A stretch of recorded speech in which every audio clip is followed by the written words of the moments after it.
Hello and welcome. I'm TJ Walker. Thanks for joining me today.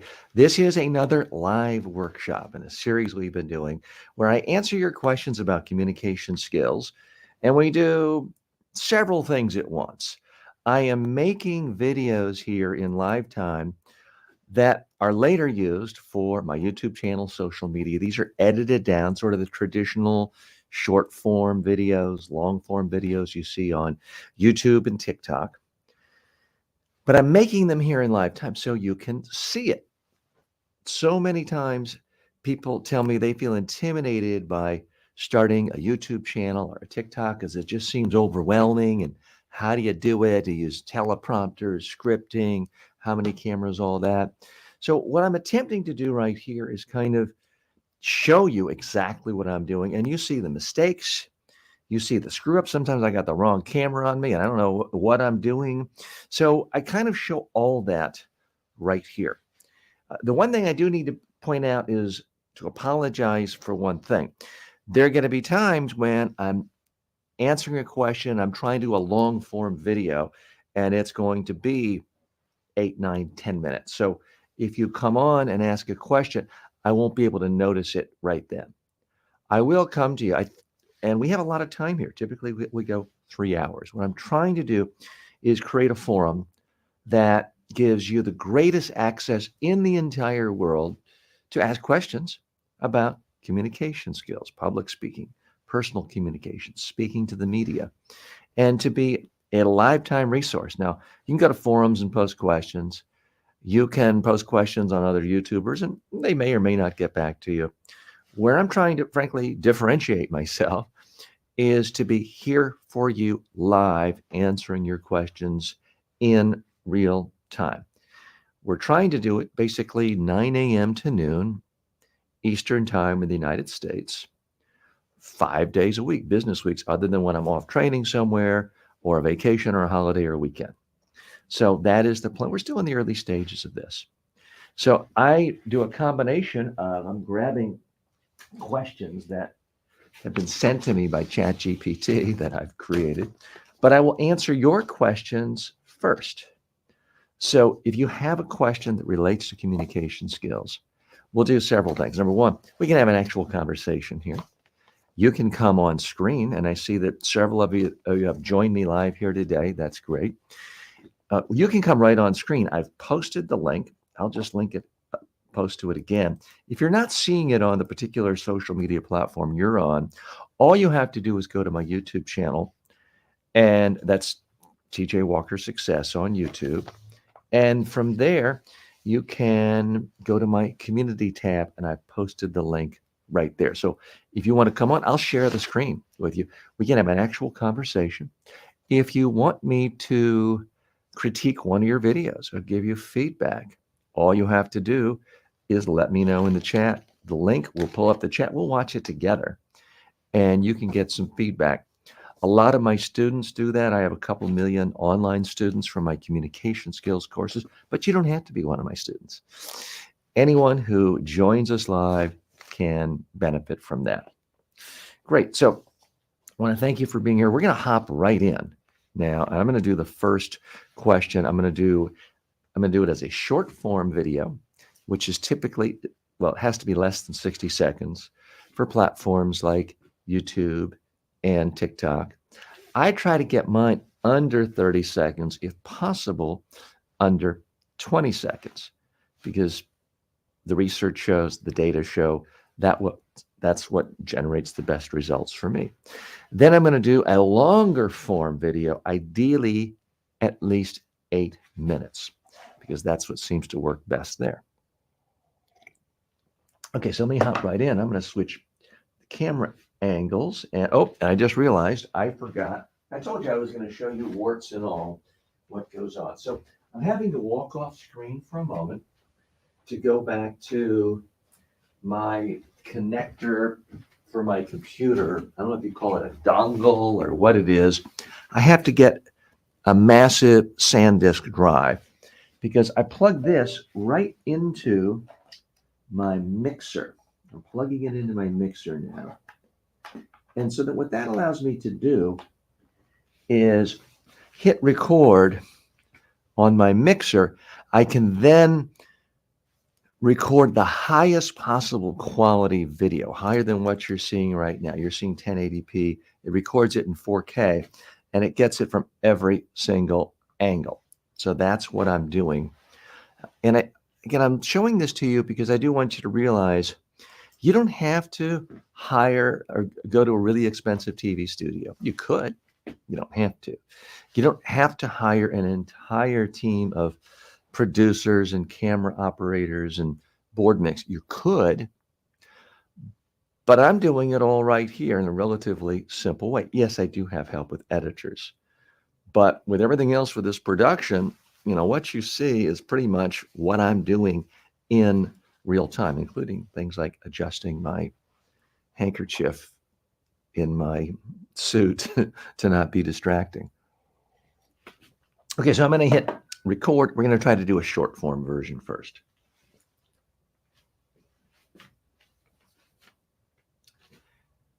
Everybody these days can be an influencer. You might not have Kim Kardashian audiences and make millions, but anyone can make a video talking about a product they like and get some advertising affiliate revenue. What's the best way to do it? Forget the script, forget the talking points. Just share your positive experiences with the product. That's what works.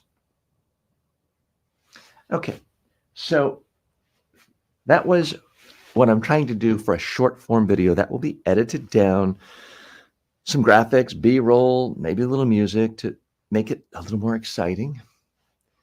And that will be used as a short form video. Now I'm going to try to do a long form video on that very same subject. Make sure I'm framed properly. Try to get these papers out of the way. We live in exciting times. There has never been a better time to be an individual who wants to speak to the world and make money and be an influencer. Now, when you say the word influencer, a lot of people think, oh, you want to be a Kim Kardashian and use a bunch of sexy pictures and you think you've got millions of followers. Well, no, there are a lot of different types of influencers. You can be someone who just has a passion for still photography and you want to talk about your cameras. Well, you can be an influencer these days. The question is, what's the best way of doing it? For most people, the easiest way into this game is by making videos, sharing your passion for a particular product. Again, you may think, well, TJ, who'd want to listen to me? I don't have millions and millions of followers. Well, there are a ton of programs out there.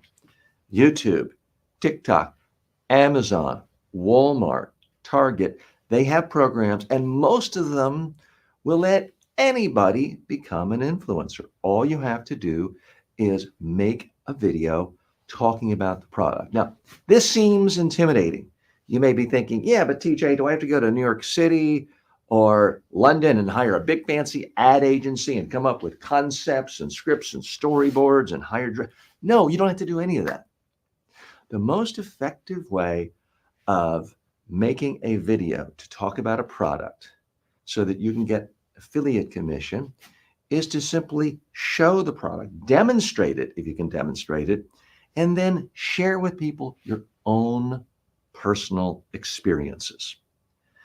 When you do that, it comes across as genuine, it comes across as authentic. It stands apart from traditional TV ads because let's face it, traditional TV ads, major broadcast networks around the world, cable networks, cable entertainment networks, what's happening to their audience? It's going down, down, down, down, which means advertisers don't want to spend money there. What other trends are important now? Major department stores are closing. In the United States this week, Macy's announced it's closing not one store, 5 stores, 10 stores, 150 stores they are closing. Well, why? It's because people are not getting in their car, driving across town, fighting for parking, going into a store, waiting in line to buy a product. How do people buy products these days? Well, the same way you and I do. We go click when we are online. Now, that is unfortunate news for people in traditional industries like department stores and traditional media companies. But it's good news for you and me and anyone who wants to be an influencer in the modern world. So, how do you start all this? My recommendation is just get your cell phone. If nothing else, hold it in one hand, hit record, and show the product and talk about it. Don't worry about it being perfect. Don't worry about perfect lighting. Don't worry if you even say or ah a time or two. Get something up and out. And whether you're doing it on YouTube, whether you're doing it on TikTok, whether you're doing it on Amazon, experiment. Nobody was great at this the first time they did it. But get in the game because it is a game where thousands, if not hundreds of thousands or millions of people are going to make money. Now, I'm not suggesting this is get rich quick. Absolutely not. Research shows 97% of people who sort of hop into this influencer game give up after a few times or a few months and make almost nothing. But for people who are persistent, who stay in the game, who experiment, who try different things, and are willing to spend time can succeed. I can't guarantee you $1 billion or $1 million or even $100,000. But I can guarantee that if you try this and you're looking at trends and you're experimenting and you try to improve your videos and you research what products to do, you will start to make some money. I've seen it with myself. I've seen it with others. I've seen it with my clients and my students. So there's a lot of opportunity out there. The biggest stumbling block is, where do I start? What camera do I need? All you need is your cell phone. What microphone do I need? You could get fancy and have microphones. You can have $1,000 microphone, as I do. You can have a $24 microphone that plugs into your cell phone. You could just use the cell phone built-in microphone. Do not use technology as the excuse for hopping into the game. Instead, try it. What do you really have to lose? Do you really think that all of your friends and family are going to be scouring the internet and find the one ad you did for shoes or slippers or something and then say, I saw your ad. You look like a fool. I no longer have respect for you? No. Chances are they're never even going to see it. So don't worry about what other people think. Instead, focus on what is good for you and also how you can help people. If you have a particular product that has enhanced your life, that you've already told friends and family work for you and good for them, and you're recommending it to it, what's the difference really of recommending it to a few more people? That's what good influencers do. They take products they already like, they already use, they've experienced, they know the strengths, and they talk about their unique experiences with that product, and they share their story. That's all it is. You don't have to overcomplicate this. You could write out a script, rewrite it, edit it, refine it, record it 10 different ways. You could do that. There are some people who are successful doing that. You could edit every single frame to show a different angle and a different perspective. You could do that. And there are people who are successful doing that. But you don't have to. I'm urging you, get into the game. It's wide open. All of the trend lines are focused in your favor. Traditional media consumption, way down. Traditional purchasing of products in physical stores, way down. Traditional ads on newspapers and newspaper websites, way down. Everything is flowing to online environments, online shopping experiences, social media. That's where the action is. That's where the customers are. That's where the advertisers are. That's where the affiliate advertising revenue is flowing. It's still early in the game, so hop in.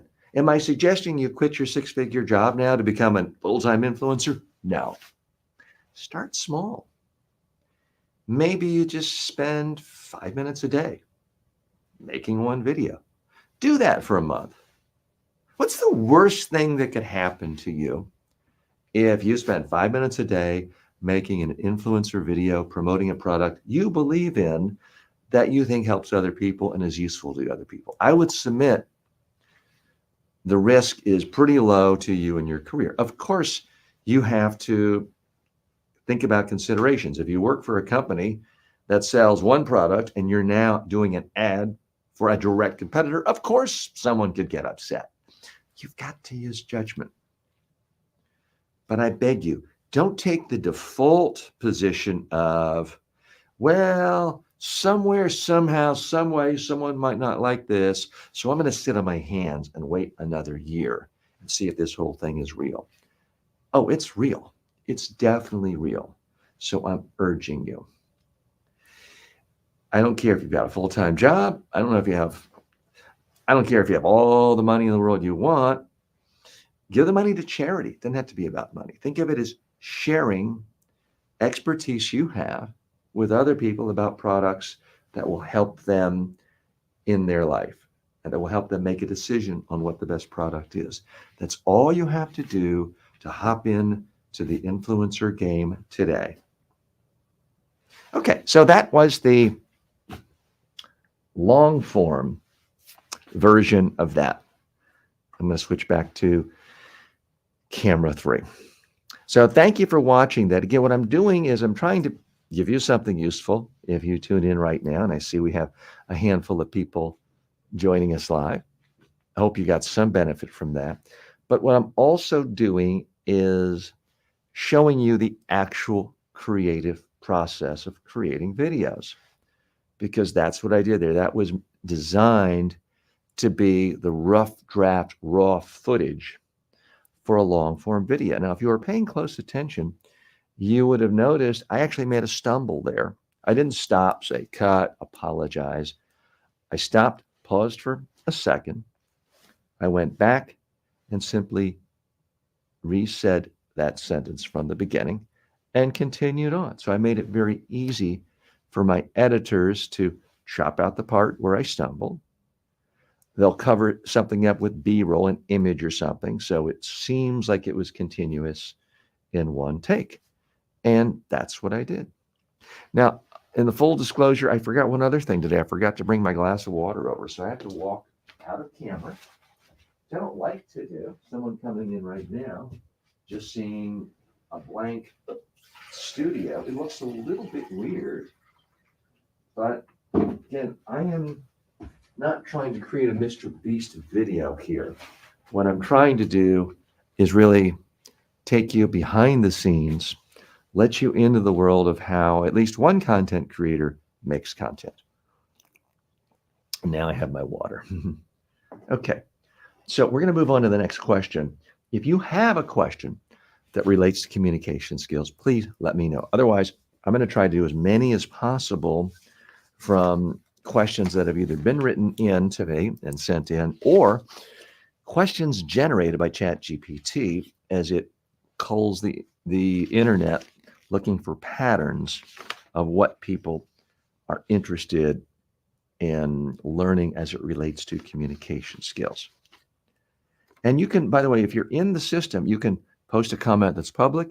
You can also post a comment in the private chat, and I can see that as well.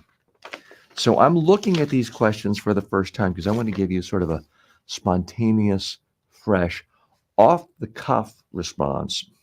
But it's not just stuff I'm making up. It's stuff I've thought about, I've worked on with clients in the real world time, face-to-face typically. Okay. How can I effectively communicate the value of complex technical information to a non-technical audience? This is an extraordinarily important question that I want to delve into because it is one that comes up a great deal. So I'm going to start off with a long form one on that. By the way, I see one of you done a thumbs up. Thank you so much for doing thumbs up. It does help the algorithms. It does notify other people. So if you're getting any value out of this, please hit the thumbs up button. Please, if you're not subscribing, please subscribe. Check the bell for notifications and share this video, share this channel Share this link with other friends, colleagues you think could benefit. Okay, so I'm going to shift cameras. I'm going to hit the record button, and I'm going to do this question of what's the best way to communicate the value of technical information to a non-technical audience. Go to camera one.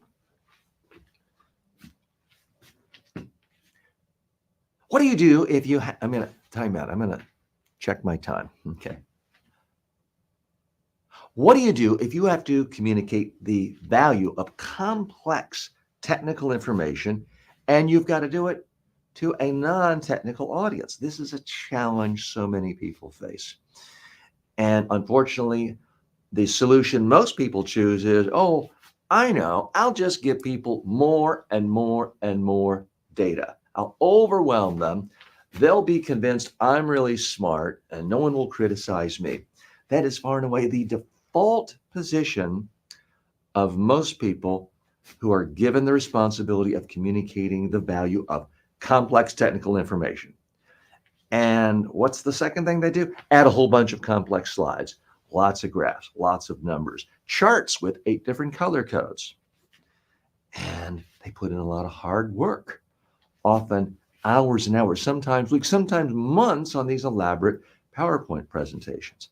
And how much communication actually takes place? Typically, that much, 0.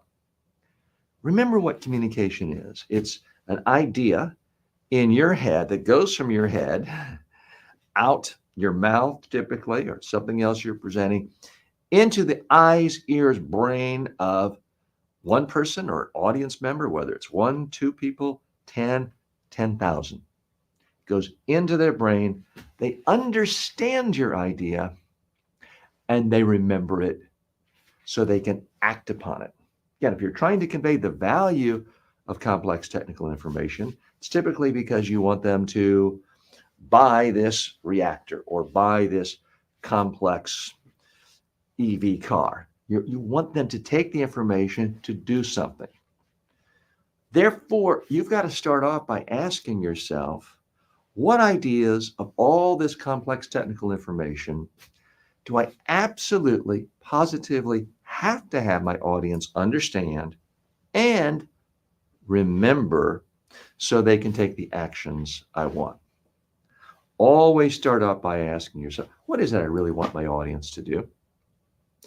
Then you've got to brainstorm on every possible idea, every complex technical idea you could say about it. But here's the hard part. This is what trips people up, this next step. You now have to put all these technical details, all this complexity, and put them in priority from most important to least important. And the big mistake everyone makes is they figure, well, I don't know, that seems like a lot of work. Let me just tell people everything. If you try to communicate everything, you will communicate nothing. If you're speaking to a non-technical audience, guess what? They don't have to know all the technical details. It's not their job. It's your job to know all the technical details. If you have been asked to speak or present, it's an opportunity for you to really help these people in what they need to know. And you can't do that unless you use your judgment. You have to ask yourself, of all these ideas I know, what are the most essential for this audience? And what is critical for you to do is to limit it to a handful, literally a hand. How many do you see there? Do I have 12 fingers? No, there's only 5. You've got to limit your ideas to 5. Now, you can certainly give lots of slides and handouts and PDFs of all the other complex technical information for anyone who wants it. But when you are speaking, do not be greedy.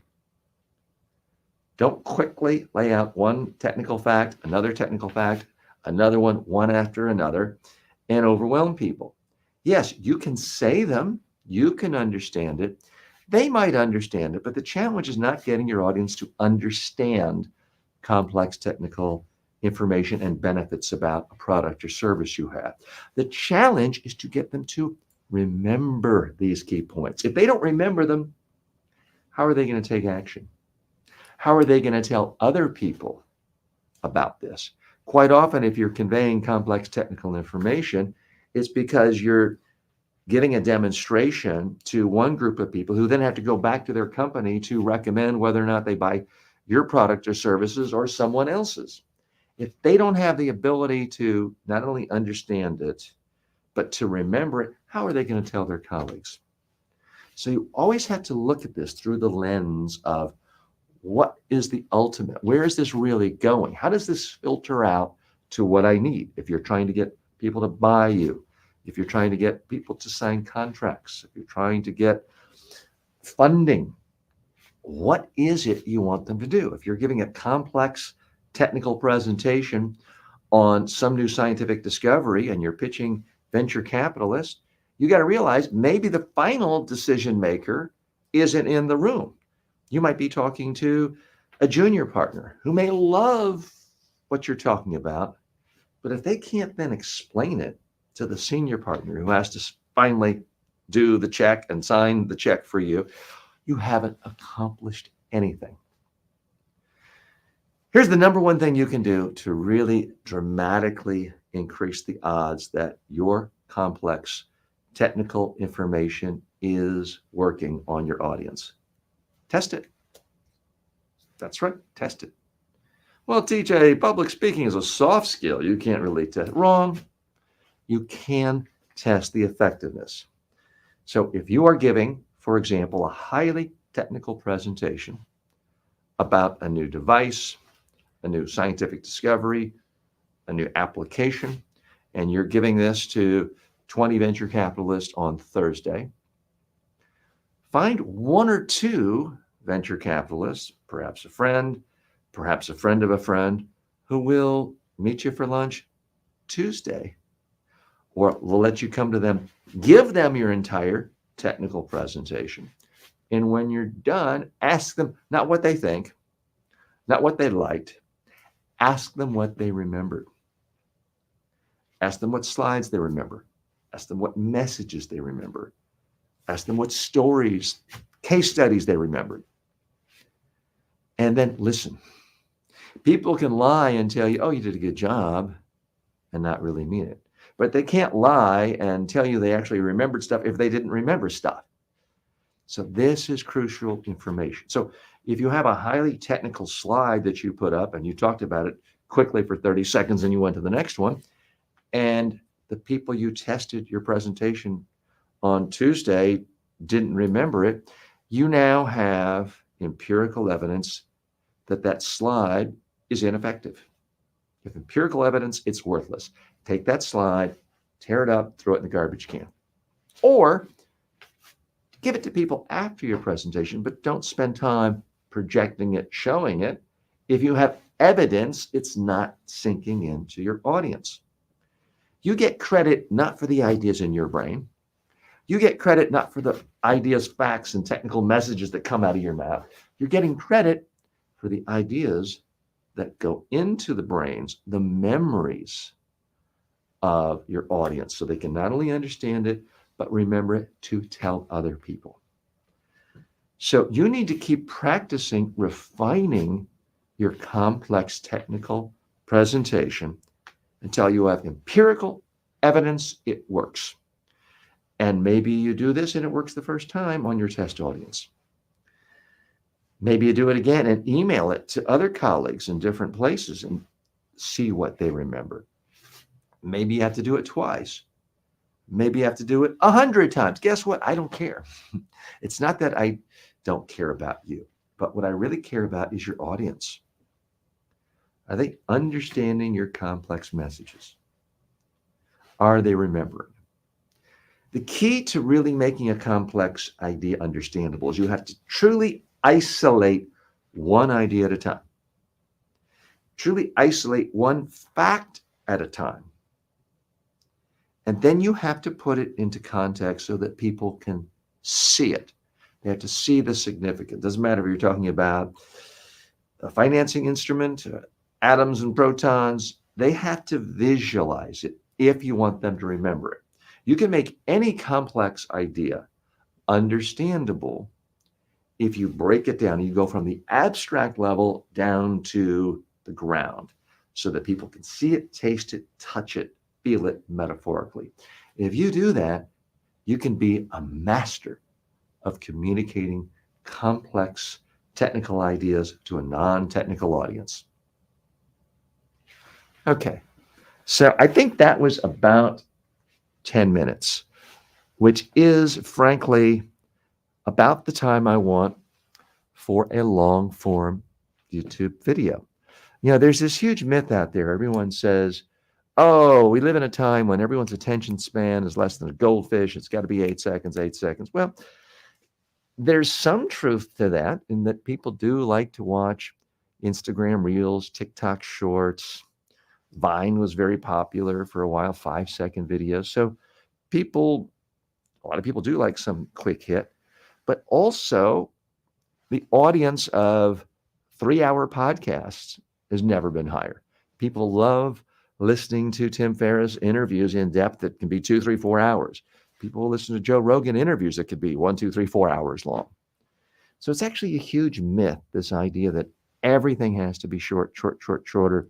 If you look at the most successful YouTubers, they're doing long form videos. Mr. Beast is not doing a 3-hour movie once a month, but his videos are pretty much always longer than 12 minutes, sometimes 20 minutes, sometimes longer.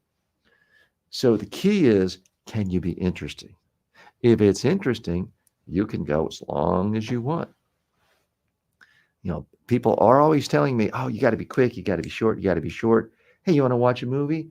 Sure. And then they want to say, oh, let's watch Titanic. Well, that's 3 hours long. It's a good movie. I've watched it.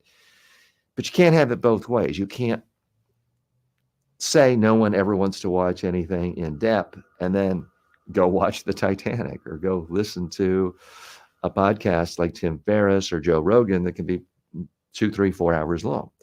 The key is, I think, be flexible, reach people in different ways.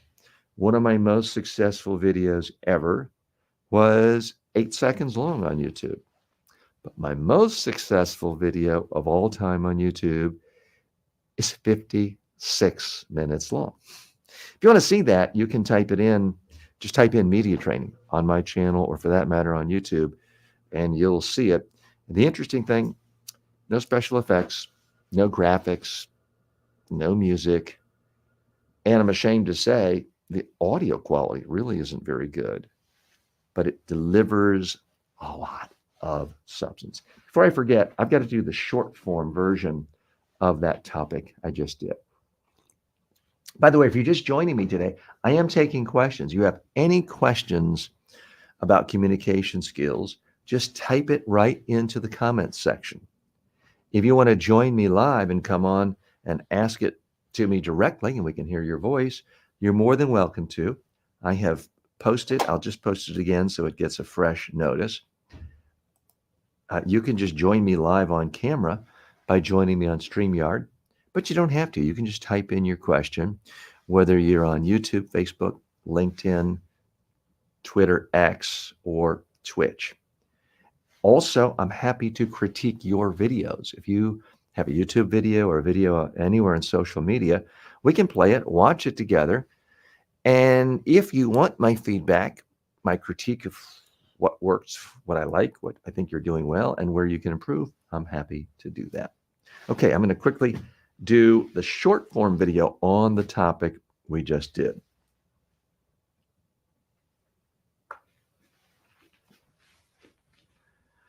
What's the most effective way to communicate complex technical details to a non-technical audience?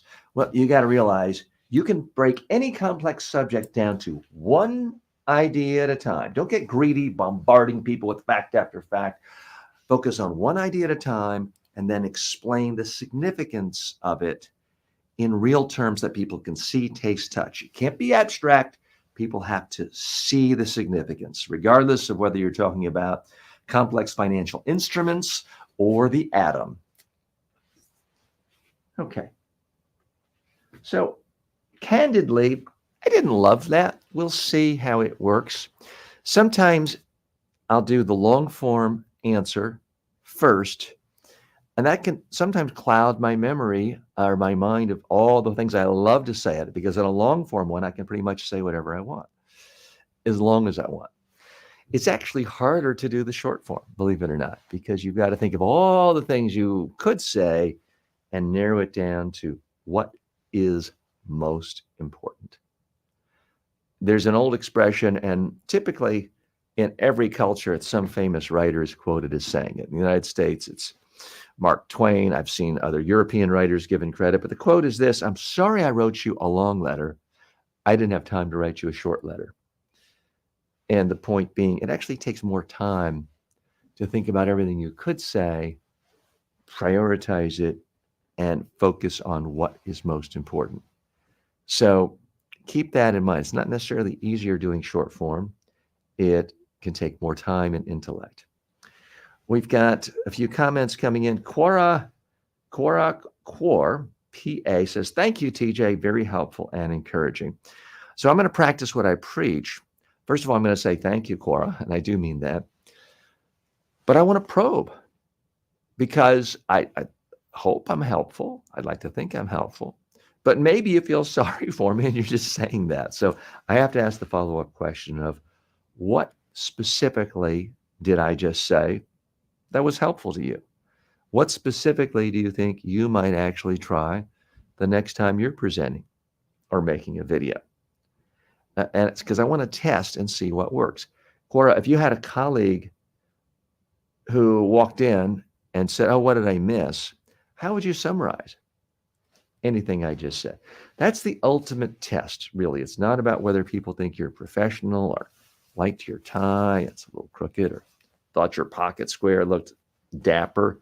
That's not what we're after. What we want to know when we speak is what are the ideas people heard, understood, remembered that they can actually use in their own life? That is the ultimate test. For someone in the non-entertainment space, if I were an entertainer and just cracking jokes the whole time, then the test is, did you enjoy yourself? Sadly, I'm not an entertainer. And while I love stand-up comedy, I'm not a stand-up comedian, as you probably figured out by now. Cora writes, you said just do it. Don't worry about what people think. Well, if that's what you take away, I'm actually very happy. One of my biggest frustrations, well, I just went out of focus for some reason. I have my camera on continuous focus, and it seems to have gone out of focus there. Let me see what camera one is like. That to me looks like it's in pretty good focus. Camera two looks like that's in good focus. Okay, now we're back. So apologies for that. So, Cora, I'm really happy to hear you say that because for me, it's a great frustration. I have family and friends and close colleagues who I've known for 5, 10, 20 years. And some of them constantly say, TJ, I'm going to make an online video course on my niche of IT or some other niche. And they've been telling me this for years and years, some of them for a decade. TJ, I love what you're doing with your online course creation. I got these great ideas. I've got the expertise. I answer people's questions all the time. I want to do this, help people. I want to do this, make money. I'm going to start next week. Well, next week goes by. Did they start? No. TJ, I'm going to start next week. And this goes on for years, decades. So, Cora, let me ask you a couple of it. Would you let me know if you do it? Because I would love to see it. Show it right here. I would love to see it. And if you have any suggestions for me, because I will be candid with you, it is, I think, my greatest failure. I feel like a failure when I have so many people come, they take my courses on how to make courses, for example, and they never make a course. They'll take a course of mine on how to make a YouTube channel, and they never post their first video. So at some level, I'm failing. So if you have any suggestions or tips for me, I would love to know. Gamil says, a greeting from Haiti. Well, Gamil, thanks so much for saying hello. I got to tell you, I don't ever remember anyone from Haiti joining us. I mean, you're a close neighbor here. I'm in South Florida. You're really not that far away. I do not have the privilege of going to your country. I think I've flown over it a few times because I've done a lot of training in the U.S. Virgin Islands. I've been to Jamaica for conducting trainings and vacation. I've done trainings in Barbados. So I've been around a lot of different places close to you, but I've never been to Haiti. So thanks so much for joining us. And if you have any questions at all, please post it right here. Cora, that goes for you too. I appreciate you both already posting hellos. Thanks for doing that. But if you have questions about any aspect of communication skills, post it right here. If you want to come on and say hello, then please do that. I provided the link for doing that. If you have a video you want me to critique, just post it and I will take a look at it. I'm going to go to the next question here. I do like that one about the complex technical information. I'm scratching it off. How can I use communication to manage and mitigate resistance to organizational change initiatives? That is a good question. That's one I think I actually want to think about a little more. So I'm going to put a question mark next to that. Let my brain reflect on it for a little while. What techniques can I use to ensure that my verbal and nonverbal cues are congruent during important presentations or speeches? Okay, that's a meaty topic, and that is one I want to dive right into.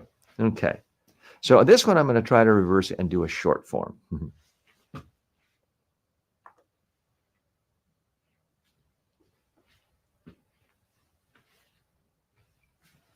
I don't want to take these papers away. How can you make sure that what you say and your body language are congruent when you're giving an important presentation? Well, the important thing is to actually look. What I'm doing makes no sense. If you want to know if it's in sync, you need to rehearse. You need to rehearse on video and look at it to the point where you like what you see. Okay. That is, in fact, the solution. Here's my challenge, and I'll just let you in on it, sort of an insider secret. I haven't figured out a solution to this yet, but so many problems people have with public speaking can all be solved by this little thing, a cell phone where you record yourself and watch yourself. So I do end up repeating myself and talking about that solution. The problem is, emotionally, people don't like to do it. They don't like looking at their face. They don't like listening to their voice.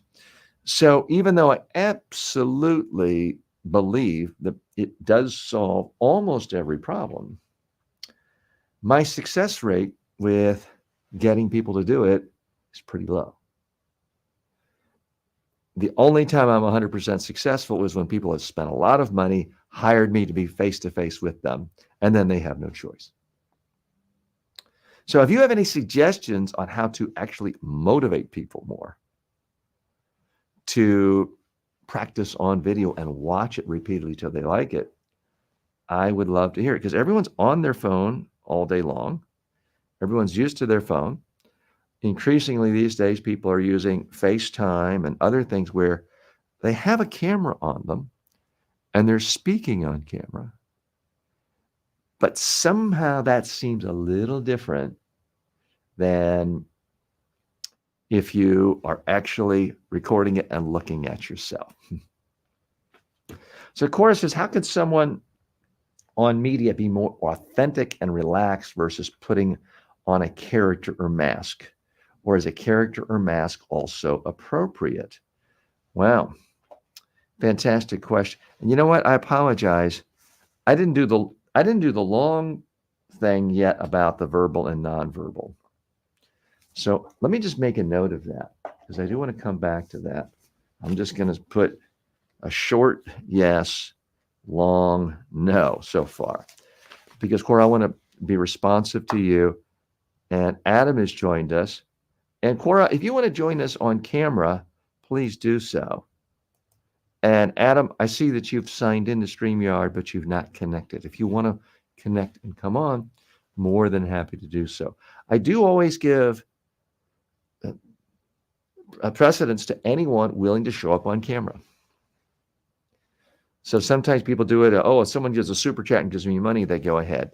Well, I certainly like it. And we did have a fine gentleman do a super chat tip, I guess you would call it, earlier this week, and very much appreciate that. But you don't have to do that in order to participate.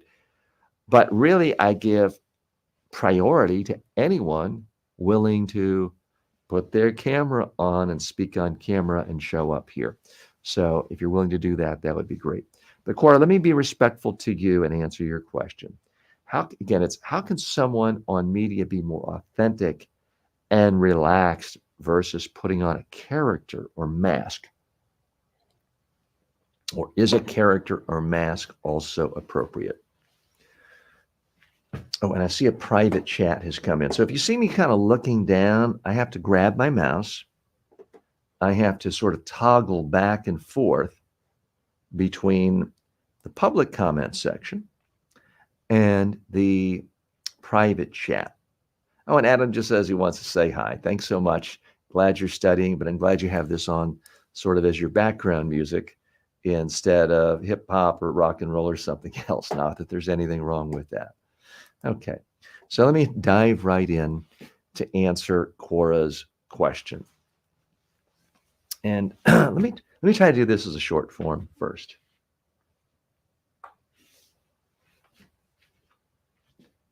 You're speaking in front of the media, but all of a sudden you find yourself being this character. You're trying to seem important. How do you get away from that? Well, the key is you need to just practice a whole lot on video so that it becomes second nature. The other thing is say yes to every media interview. Even better, become the media. Post videos every day on social media. Once you do that, you will become natural. You'll seem natural because you'll just be talking. Okay, so that's kind of the short form version of that, but I do feel a little frustrated like I didn't give you enough tips. So let's go into that in more detail now. So I'm going to do a long form from camera one. So how can someone on media become more authentic and relaxed versus putting on a character or mask?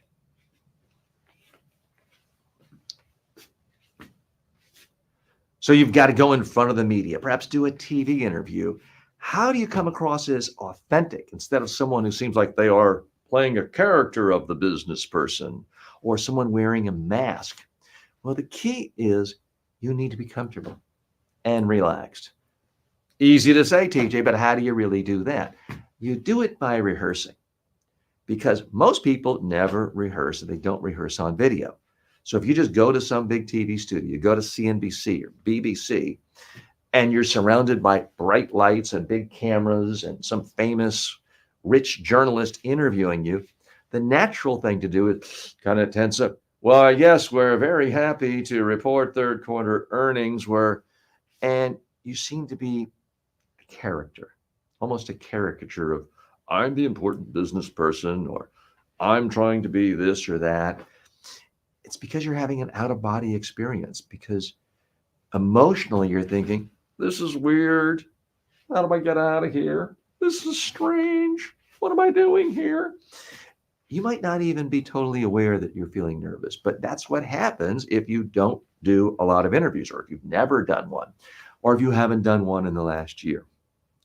What you need to do is familiarize yourself before the actual thing. You need to do rough drafts. You do rough drafts for writing memos and emails, and then you improve it, refine it, spell check it, edit it before you hit send. You can do the same thing with your media appearances. The key is deciding you are going to be vulnerable.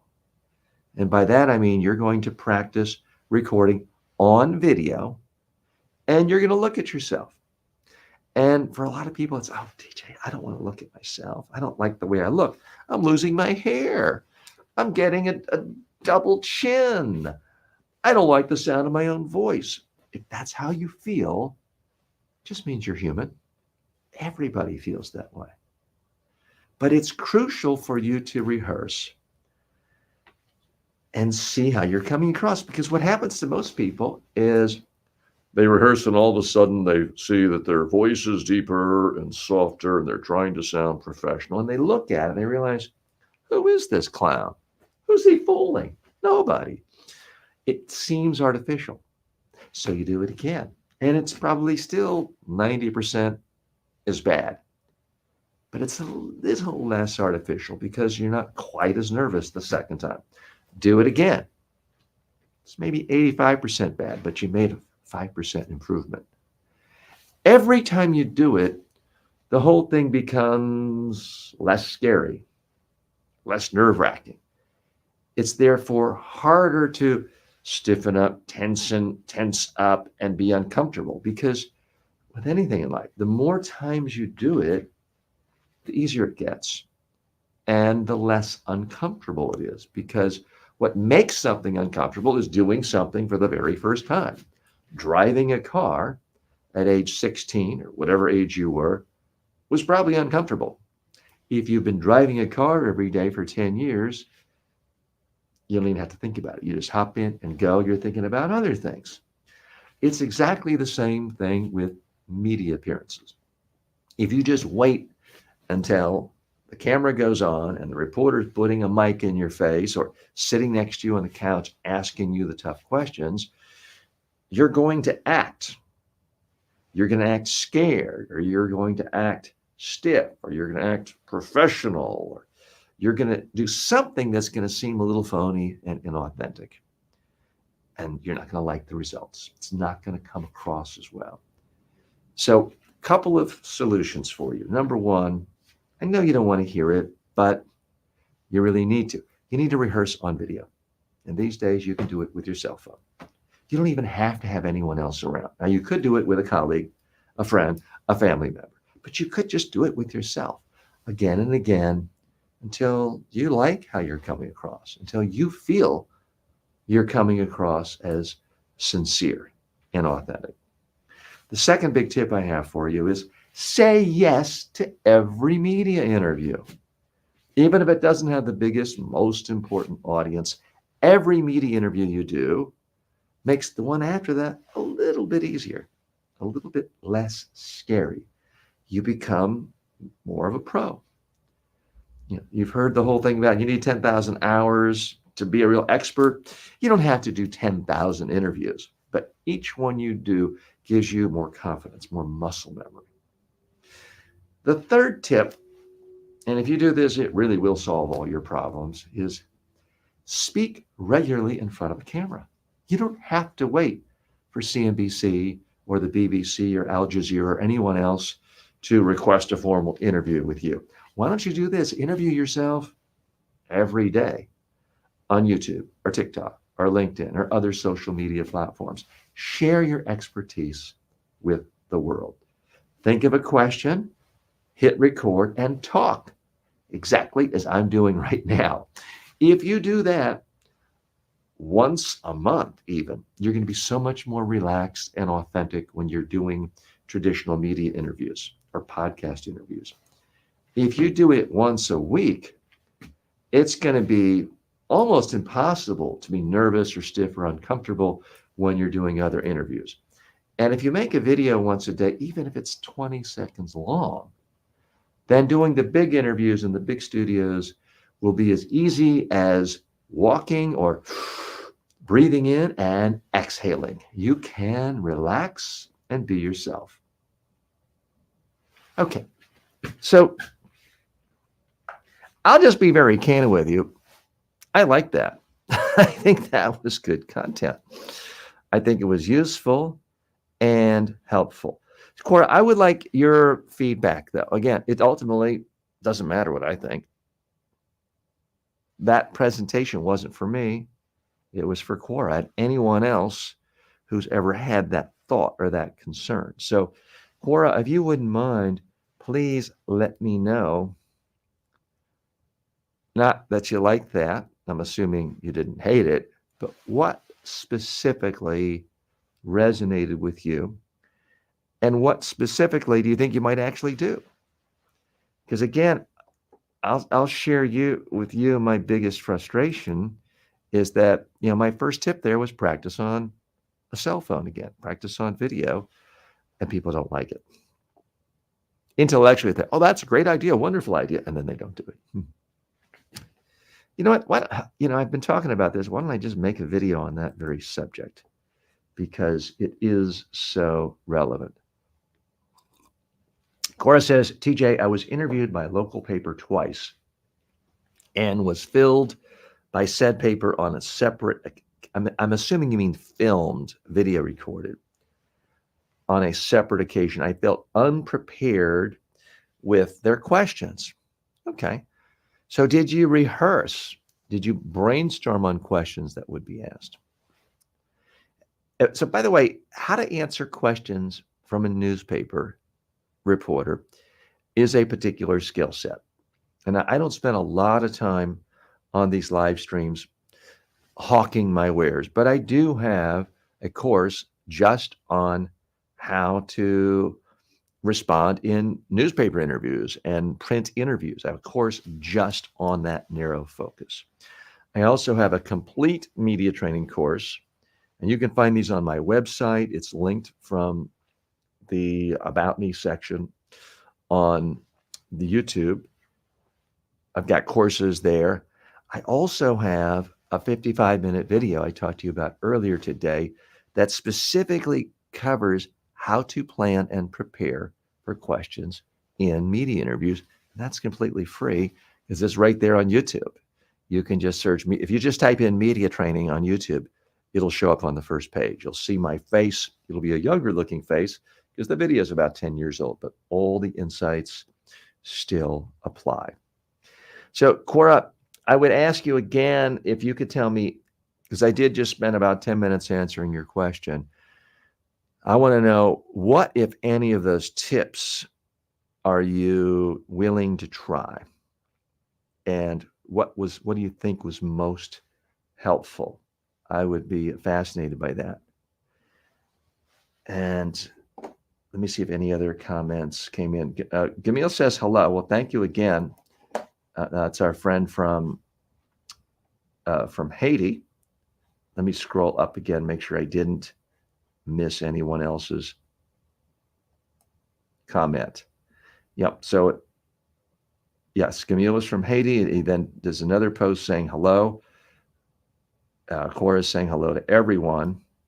So thank you so much for the comments. Oh, before I forget, I wanted to do the long, I'm most excited about this video of my biggest frustration as a media trainer. So let me just go ahead and do a short version of that, but post your questions and I will be responding.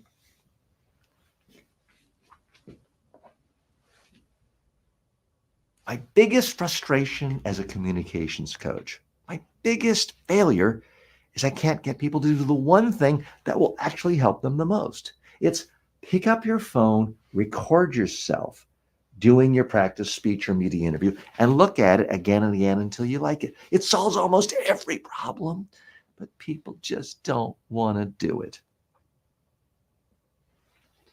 Okay. So I have no idea if that's going to resonate or not. People do tend to like things that have a strong emotional hook, and I am emotional about it because it is a failure of mine. Now, in my defense, I don't know any other trainer or communication skills expert who's better at getting people to do it, which does frankly benefit me and other communication consultants, because that's why people then hire me for a day for a lot of money, because then they have no choice. I record them. I just hit record and ask them questions or have them speak. they have no choice, and then they get all the benefit from it. But truth is, people could do this on their own a lot and not even need me a lot of the time, but they're unwilling to do it. So Cora says, I like the idea of practicing questions and recording myself. So here's my big question to you, Cora. Are you willing to do it? Everyone tells me they like the idea of doing it, and yet they don't do it. And I don't mean to assume that you're like everyone else, but please let me know in a week or so. Have you done it? I have 2 million online students. And I would say in a typical day, it's very rare for me to have more than 2 people record themselves, post it in my student Facebook page or online for me to critique. Now, I don't have 2 million new students signing up every day, but cumulatively, I mean, there's tens of thousands in any one month, and 2 a day. I mean, I doubt I get more than 40 videos a month for me to critique out of 16,000 students a month, new ones. What does that tell you? What does that tell me? It says I'm a failure because in every one of my courses, I beg people to record themselves, look at it, post it for me to critique. So that is a big challenge. All right. If you have any questions, post them. I'm here with you today. We've just finished hour 1. Try to go for 3 full hours per day.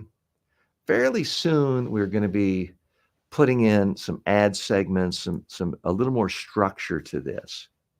Plus, it'll give me a couple-minute break while certain things are playing and some intros and things like that. So we're still in sort of an experimental phase here. We've been doing this for less than a month.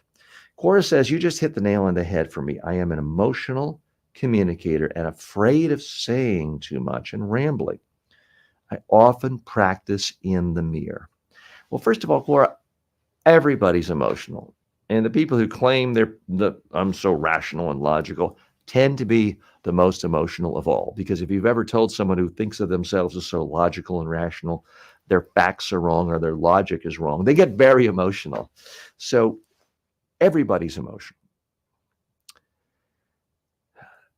Afraid of saying too much and rambling. Okay, I'm not saying that's not a realistic problem, but the far more realistic problem is saying something concisely, nobody remembers it, and you accomplished absolutely nothing. That, to me, is a far bigger problem than rambling.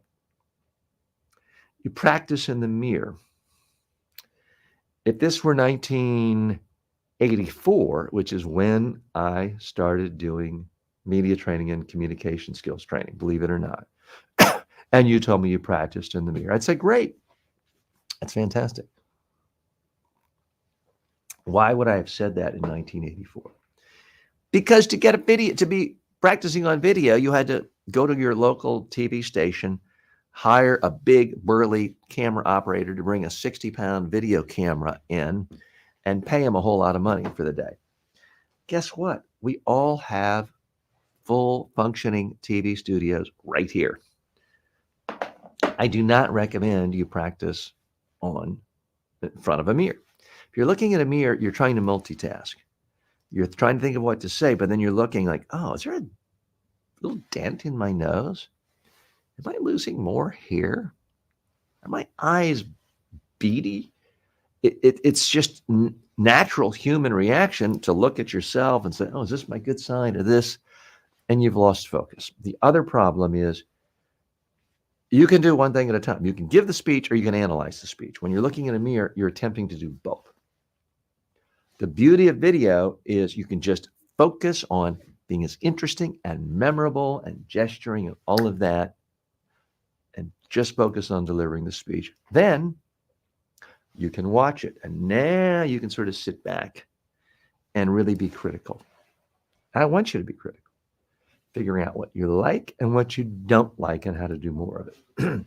So, and it doesn't take any more time. I mean, if you're going to practice it out loud anyway, practicing in front of a video camera is not as good as a mirror. It's not twice as good. It's really like 1,000 times better than practicing on a mirror. And I'd be sympathetic if somehow it cost a lot more money, but it doesn't. It costs nothing if you have access to a webcam or a cell phone that has a video camera on it. So that's really what I want you to think about. Okay, so I see that Mansoor has joined us, says hello to everyone. And Mansoor says, thank you so much. Oh, there's thanking Core for that. Great. By the way, I always love knowing where people are based. We have one of our friends today is joining us from Haiti, which I think is the first time we've had anyone join us from Haiti.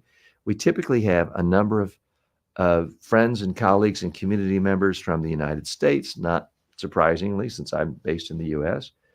But we also have a huge community in India, throughout Asia, often in the Middle East. So let me know where you're from. Even if you don't have a question, just let me know where you're from. It's kind of fun to know that. Okay, I've got to hop on and make some more long form and short form videos. So if I don't come to you right away, please realize I'm not trying to be disrespectful. I will come to you today. We've got a couple of hours left, so I'm going to answer every single person's question. Okay, Mansoor says, I want to share my comments about my experience. And do you want to come on camera and talk for a moment? I always love talking to people. It's more interesting for the audience. Frankly, it's easier for me because it allows me to not talk for a minute and rest my voice as well. Oh, Cora's from Panama, living in Philippines. Oh, no, excuse me, Philadelphia, PA, for 45 years. Great. Well, I love both places. I have done a fair number of trainings and gone on vacations, all your wonderful museums in Philadelphia, all the Ben Franklin experience, and had the good fortune less than a year ago of conducting a media training for United Nations officials in Panama City, Panama. So both fantastic places. Thanks for sharing it. So Mansoor, I have already posted the link to join us today on StreamYard. I will post it again in case it got lost, but we'd love to have you just come on camera. And if you don't want to, that's okay. You can also share your comments right there. But I wanted to give you an opportunity. If you could, let me know in the next 15 seconds or so. Otherwise, I'm going to do a long form video, and then we would have typically a 10 minutes before I would finish that, because I like to do those in one take so I don't forget what I said and where I'm going. So Mansoor, you mentioned I want to share my comments about my experience. Can you just let me know yes or no if you want to come on now? And I'm just going to pause for 1 minute and have a sip of water. And I do recognize you. So some of you are doing this. You're at the office. You're taking calls. Family members may have walked in. You can't this is not a regular meeting where we're all here, and I'm expecting you to be here every single second. So there will be no demerits. Okay, Mansoor has joined us in the studio, and I've now added him. How are you today? Hi, Jay. Thank you so much. I'm good. What about you? Fantastic. It's another beautiful day here in South Florida, and was a fantastic balmy 68 degrees going up to 78 today. And excuse me for using Fahrenheit because I know most of the world does centigrade. But tell us what you've been working on and your recent experiences. I'm working with telecommunication companies. Actually, I graduated from university, Bachelor Business Administration. I have 22 years working experience with interacting with the customer face to face by phone. Mm-hmm. So overall, we are interacting with customers on daily basis, and the weather is very well in Kabul city in Afghanistan, and we are enjoying snow and enjoying with our family. You say you've got snow now in Afghanistan, correct? Yes, yes, Yes. yes. Hmm. Well, that's great. And is there anything else you wanted to share about recent experiences that you'd mentioned in the comments in terms of Well, communication opportunities you've had? Because I know we talked communication. earlier this week about the challenges of, as a company, communicating with people who may have literacy issues. Do you have any update on that? On daily basis, we have a proper schedule and plan for our customers, how to deal with the frontline team, to educate customers face to face, and we have a different kind of product and services to deliver to our customers. So this is our routine jobs. Beside that, myself, I'm quite interested in communications because communication is, a part of my life. So Hmm. I'm too much interesting. Yes. Hmm. And I mean, you've been in the communications business for a long time. You're well educated. You have a professional track record. Where are you still trying to improve as a communicator? Where do you feel like you are less than great at the moment? I want to be a professional in terms of communication with the peoples according to their cultures, according to the environments. So this is my goal. Whenever I go somewhere, definitely I will match, my life, on that environment. Hmm. And are you traveling primarily through Afghanistan, or are you going to other countries? Well, I have traveled to many countries like India, Pakistan, Saudi. I was, enjoying. When I travel to somewhere, the culture is totally different. But we cannot compare our culture to other countries. But we respect, all countries, their cultures, their rules and regulations. Hmm. And that is Yeah. good advice to stay out of trouble.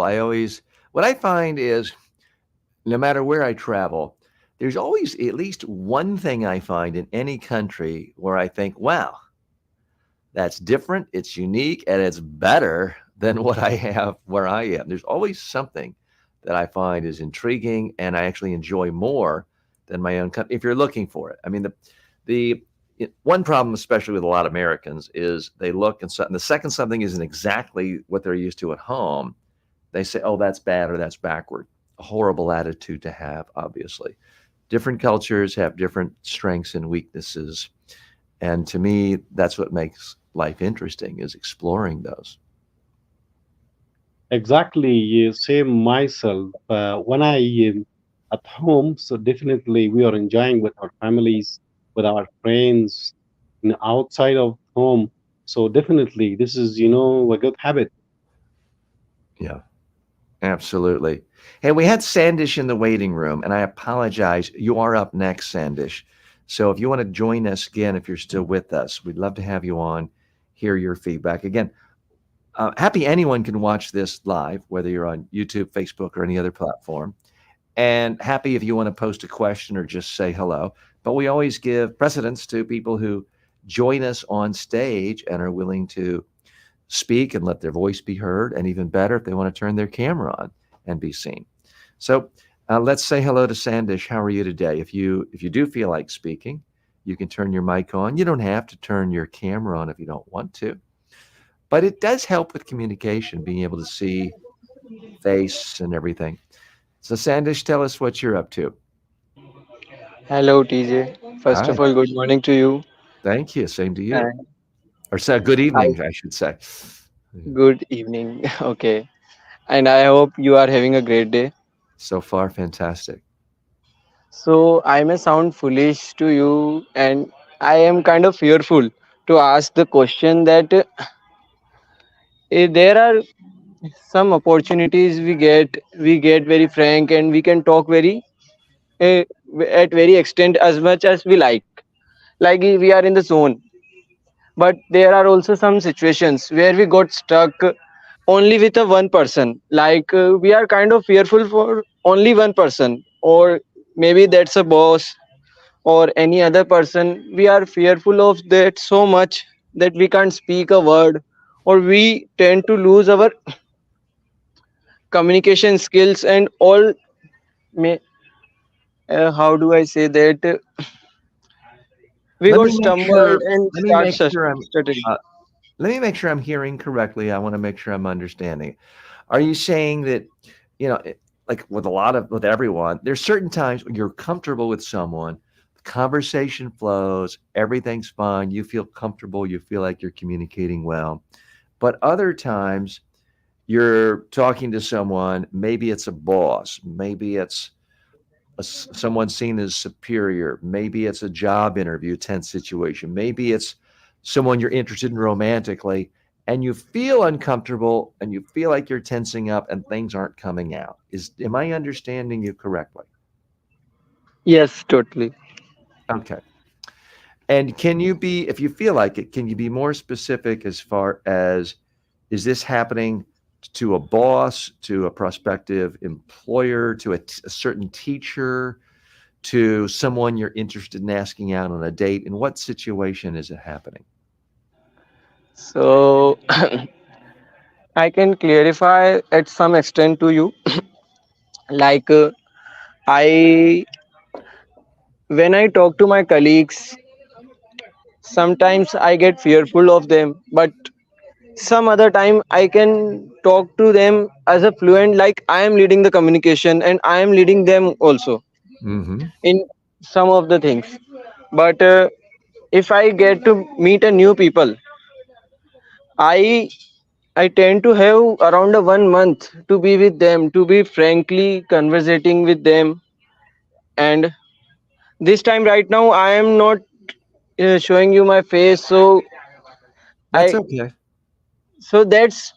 that's a comfortable situation. But Mm-hmm. when we are in a live communication, we are showing our face, we are anxious about our own behaviors, our non-verbals, Mm-hmm. and our looks, and like something you said previously, like losing hair or any other thing. So that's the thing, we are getting super conscious about ourselves, like we are Yeah. not looking nice enough to talk to them, or we are not getting enough of the status to talk to them. Okay. Let me make sure I'm understanding it and give a couple of reactions. So, again, everything you're talking about is what all human beings feel. So, it's completely normal. The first thing I want to do is commend your courage already. I mean, here you are speaking to me. You don't know me. We haven't met face to face. This is being broadcast around the world on 6 different platforms, and you're fearlessly speaking, coming across as fluent, cogent, articulate. So you already have a lot of great communication skills. It's only natural to be a little uncomfortable around new people. Evolutionary biologists believe that's a defense mechanism because historically, someone was in another tribe and we just stumbled across them in the savannah or the jungle or somewhere, we would be worried they would kill us, and they might. We might then kill them because we're fearful of them killing us. That's is the history of human beings, unfortunately. So if you're uncomfortable around someone who's brand new, that's a part of our evolutionary biology. Now, unfortunately, it doesn't help us at this point because chances are a new colleague that you bump into in the conference room or the kitchen is not going to kill you, right? So fearing that doesn't really help us. So what we need to do is to figure out how can we build that comfort level. One suggestion I would have is, let's say you know you're going to be giving a presentation to 8 colleagues at a staff meeting Friday morning at 10 of what you and your team have been doing for the last week or month, and there are 2 new members. Try to, if you're in the same building, try to go talk to them and just say hello. Maybe pop into their cubicle and introduce yourself. See if you have any commonality. See if you both like the same cricket team. Talk about that. If you can get some familiarity and some conversation and some rapport building one on one.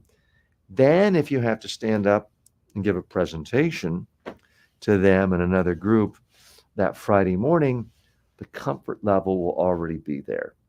That should help. Am I on the right track at all, or do you want to give me a different scenario of where you're feeling this discomfort?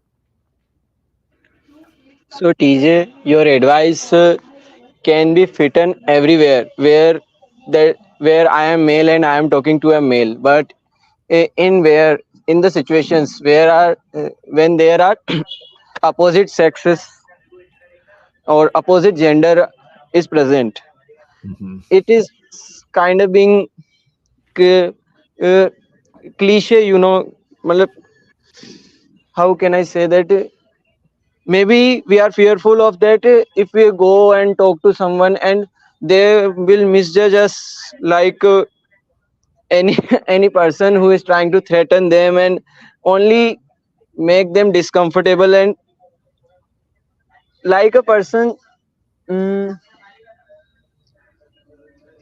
I think I know see. what you're. I think I know what you're getting at. Let's just say, and I want to be delicate here because I'm not trying to offend anyone, but I also don't want to sound mealy mouth and so generic and like I'm walking on eggshells. But let's say, and I don't mean to make any presumptions about you. Let's say someone you're working in an office. Let's say you're a male. Let's say you are a heterosexual cis male, and there's a new employee and she is a woman, and let's say you find her very attractive, and you specifically do not want her to think you're asking her on a date or hitting on her, or doing anything inappropriate. What a lot of people do is then they just avoid that person. I don't want to get anyone upset with me or send any wrong messages. And that might be safe, but it also can mean missing out on building a proper business relationship with someone and proper rapport, and getting things to the point where you can give presentations in front of that person. So, is that at all a scenario you can relate to, or have I misjudged something?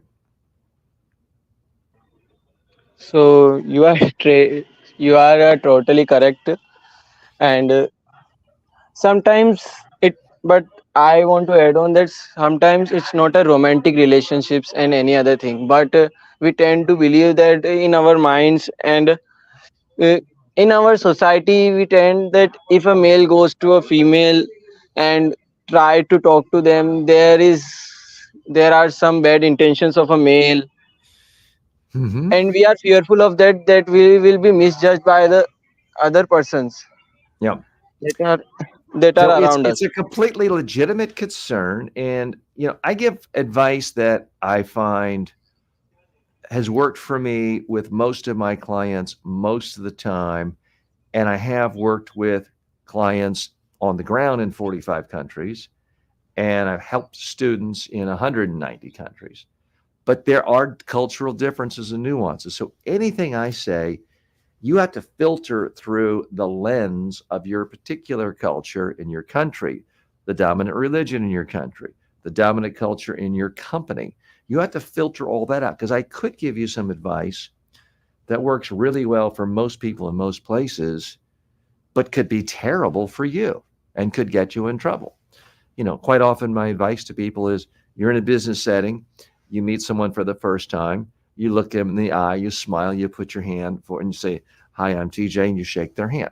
It's good advice most of the time, but in certain parts of the world, if a woman does that to a man, it would be very offensive. And if a man does that to a woman in certain parts of the world, it's very offensive, could be misconstrued. Even direct eye contact can be misconstrued. So you have to really look at this through the lens of your own culture, in what works and what doesn't work. Certainly, you know, eye contact can be an issue in certain places. And it may be that the best way of talking to someone like this is when there are other people present. It's not just the two of you are isolated next to the copier, which might make someone uncomfortable.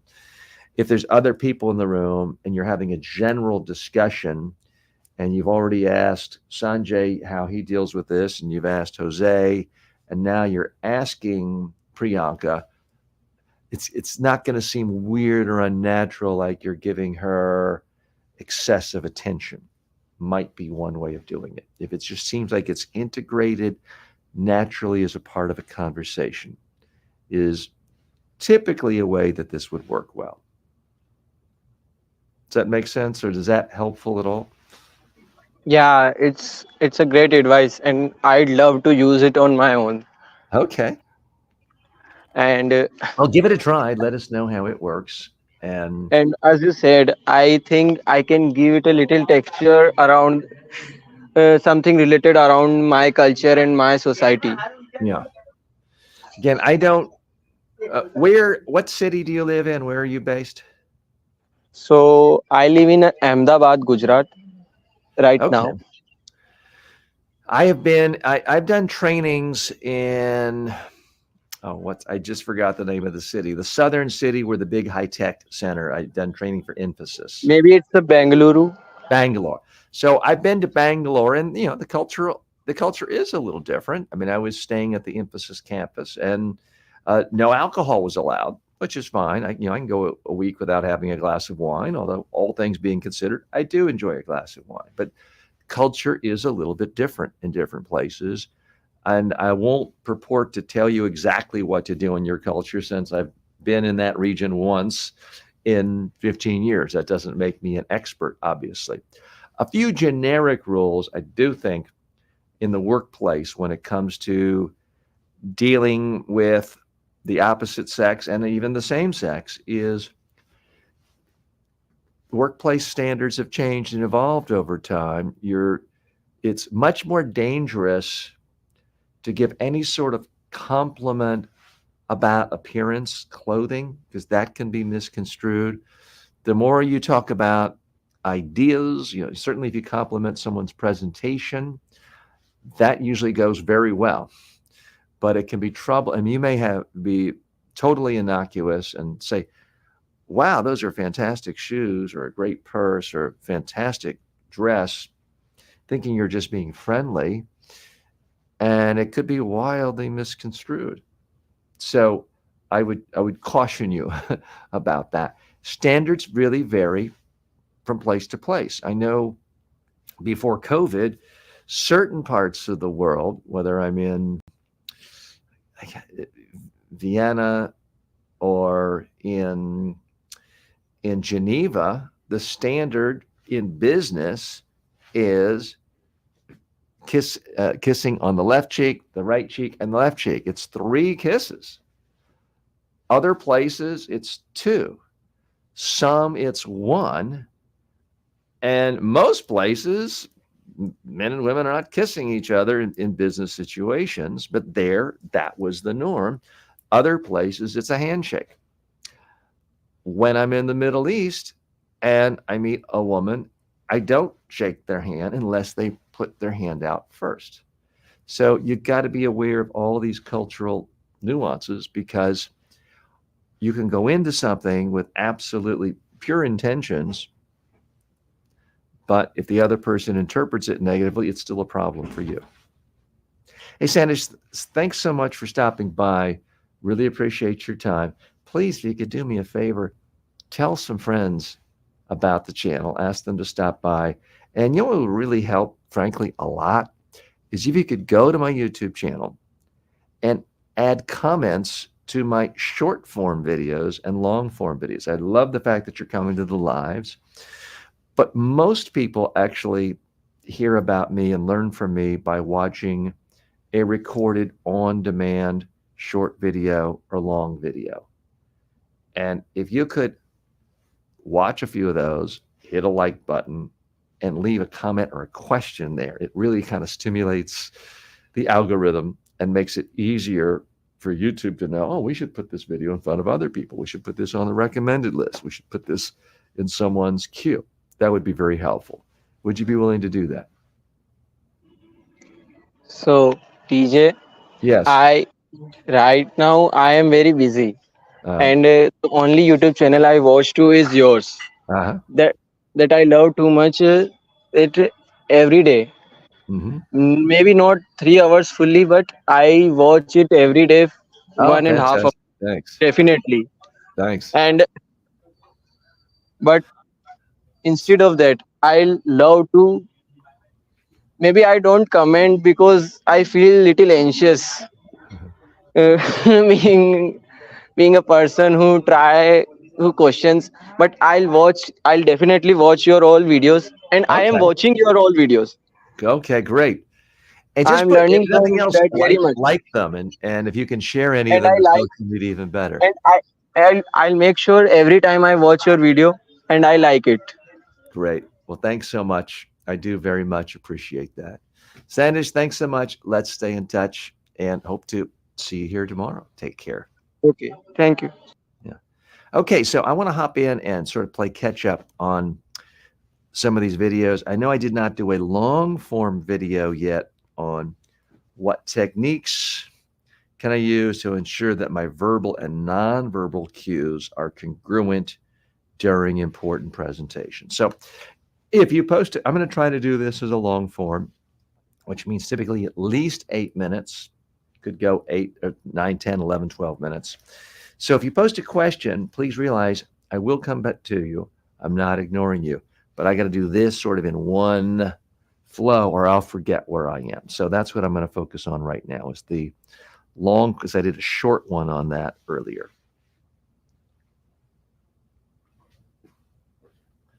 Get camera one. Try to get myself centered. Try to hide these papers so it's less distracting. So what techniques can you use to make sure that your message is congruent with your body language when you're giving an important presentation? Let's face it, we've all seen that person where they have a good message, they're going through the words, but they look like they're in a hostage video because they're coming across stiff, scared. It's not just the fact that their hands are frozen or they're grabbing a lectern. The problem is that they just seem totally out of sorts. Or worse, someone who is you know what? I'm sorry, I got a problem here. Either someone's taken control of my computer or the fact that I left my pen, perhaps it was rolling. I do occasionally have people who are using my computer but I don't think anyone currently has access. I just haven't seen that before. I'm gonna hit stop. Actually, we'll just keep going there. I don't know what happened, but my computer was going crazy, and I don't think anyone else has access to it right now, although I do occasionally use AnyDesk. Okay. You know what? I'm gonna have to start over. Note to editor, we're gonna ditch that one and start over. So typically that doesn't happen. I try not to let myself get distracted. But again, those of you joining us for the first time, this is kind of a workshop. This is not a completely finished, slickly produced show for you. This is just one creator, I'm TJ, showing you how I create content for social media. And it's short form videos I'm doing, long form videos.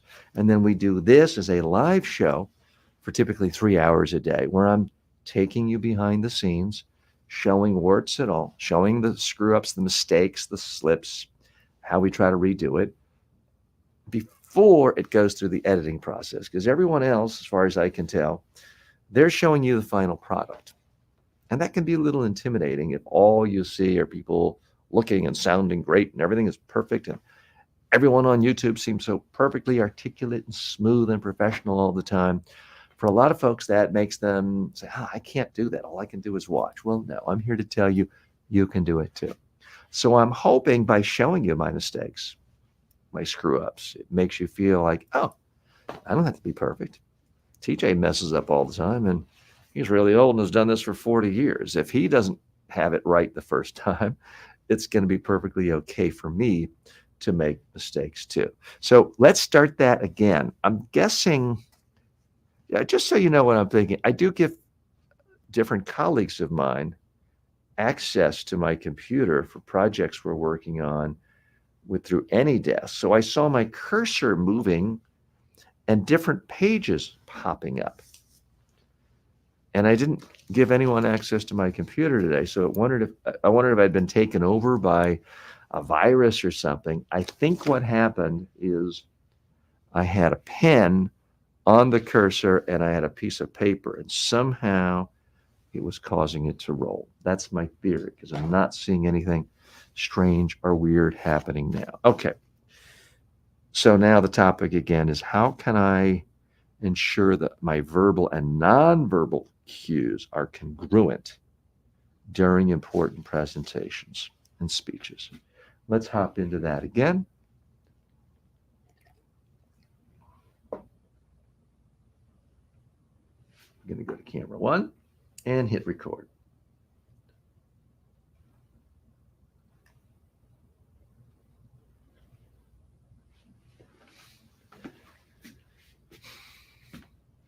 Note to editor, this is take 2 on that. So we're going to have to delete the first one. So how can you make sure that your verbal and your nonverbal cues are in sync when you're giving an important speech or presentation?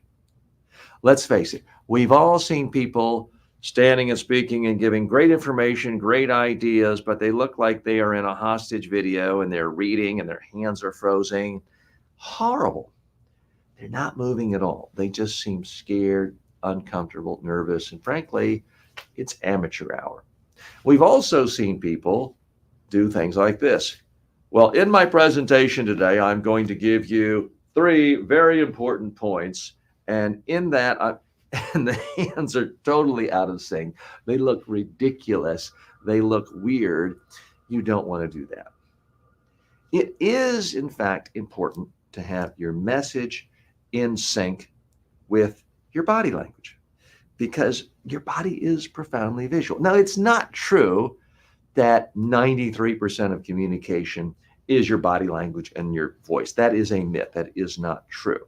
But what is true is, if you're saying one thing and your body language is completely contradictory, your body language message will dominate.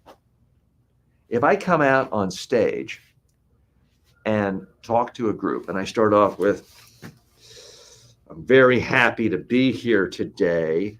Thank you so much for inviting me. You're going to interpret my hands crossed like this, my head down, looking down, not at you, and rocking as I'm uncomfortable, nervous, and I don't really want to be here. That is the message the audience will receive. So in that case, my body language is so powerful, it's going to overwhelm the actual words, the intellectual content of what's coming out of my mouth. So it is important to have it in sync. Now, a lot of people, in my opinion, waste time thinking about, well, when it's a really important point, I'm going to bring this hand up this level, and I'm going to only point with my left hand, or I'm not going to point because that's rude, so I'm going to put my thumb down. They overcomplicate things. You don't have to learn some new form of hand language or sign language. No, that's overcomplicating things. All you have to do is to do what you do with your hands and your face and your body all day long when you're communicating with people. Let me note to editor, I'm going to cut that out and let's do that over. All you have to do is to move your hands and your face and your body the way you do all day long when you're talking one-on-one to a friend, a family member, a colleague, a group of friends at a restaurant. All of us as human beings, when we talk, when we communicate, are doing things with this, with these, with this. We're constantly moving. So if you're standing up to give an important presentation and you tell yourself, well, I'm now giving a professional presentation, so I want to come across professional. Typically what that means is you stop moving. You therefore look scared. You therefore look nervous and uncomfortable. Therefore, you appear to be less confident. So you're sending a message to your audience. Hey, folks, I'm not really confident, you shouldn't really believe what I'm saying. I might just be making this up. I might just be reading a bunch of stuff that someone else wrote for me. That's not the message you want. You want to convey confidence. You want your body language to not contradict your message, but to complement your message. You want everything to be in sync. Now, the easiest way, not the funnest way, but the easiest way to get things in sync is you need to practice your presentation on video. And you need to look at it and you need to figure out, what do you like? What do you not like? You need to get to the point where you can look at a video of your rehearsal for this important speech and say, wow, I like how that person's coming across. If I can come across half as well as that person, that'll be great. I'll be really happy. I would recommend doing this numerous times. Now, if you really want to make sure your body language is working for you, I recommend that some of the time after you've watched and listened to yourself in the practice, watch it again. This time, turn the volume down to 0. Now you can really look at your body language, your hands, your face, your movement. The big problem for so many business people giving important business presentations is when you turn the volume off, here's all you see.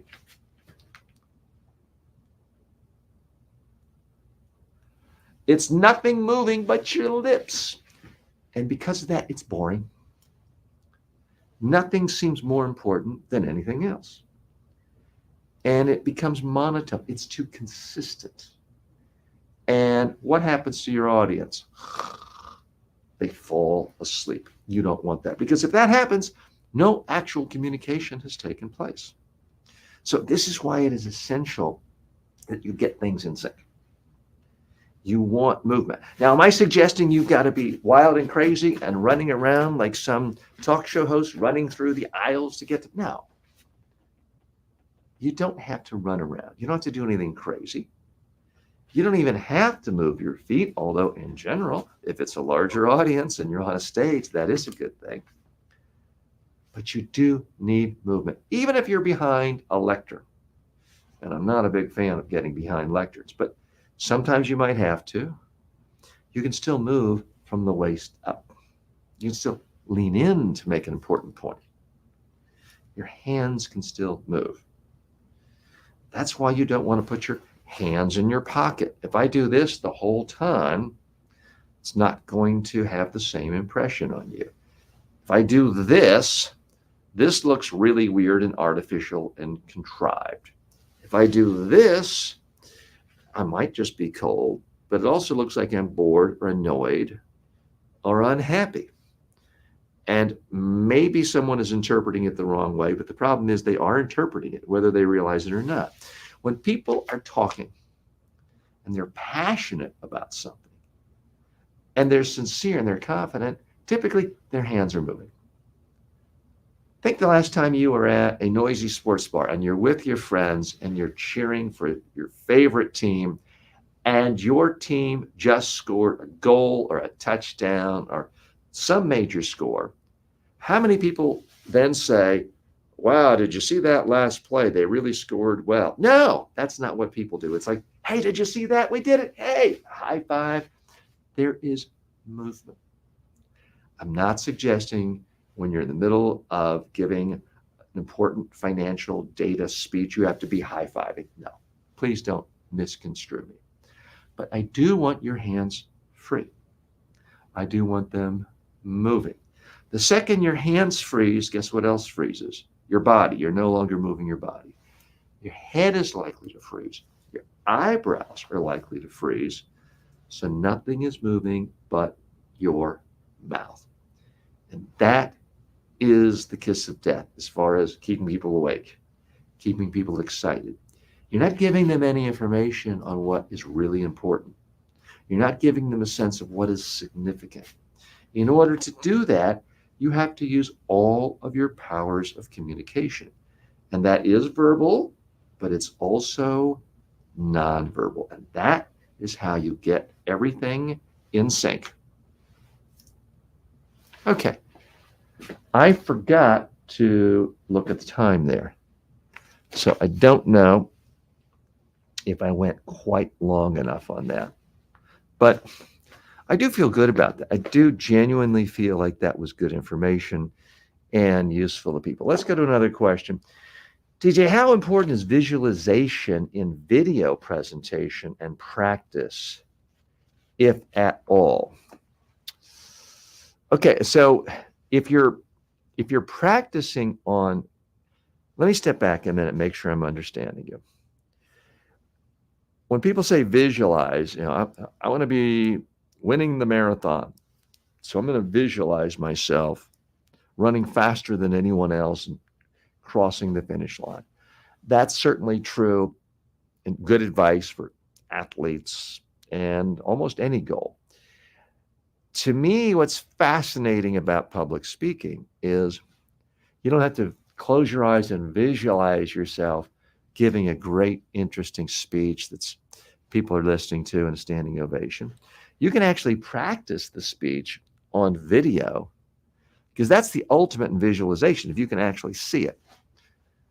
I'm not saying it's good that people like watching movies more than reading books, but one of the powerful things of movies is you can actually see it. You don't have to use your imagination. In some ways you can say that's a problem, especially for kids, but video is the ultimate visualization because you're seeing it right there.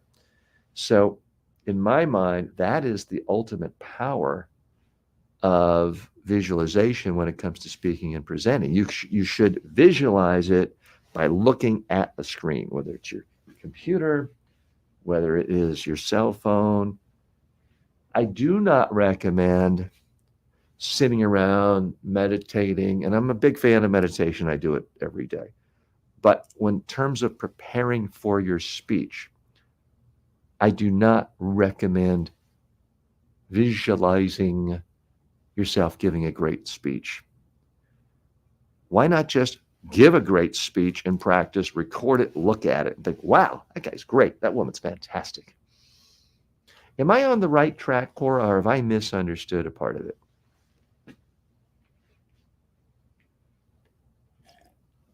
Let me give you a second for that. You know what? Let me do a short and a long on that because I do think it is important. And I frankly need more short form videos.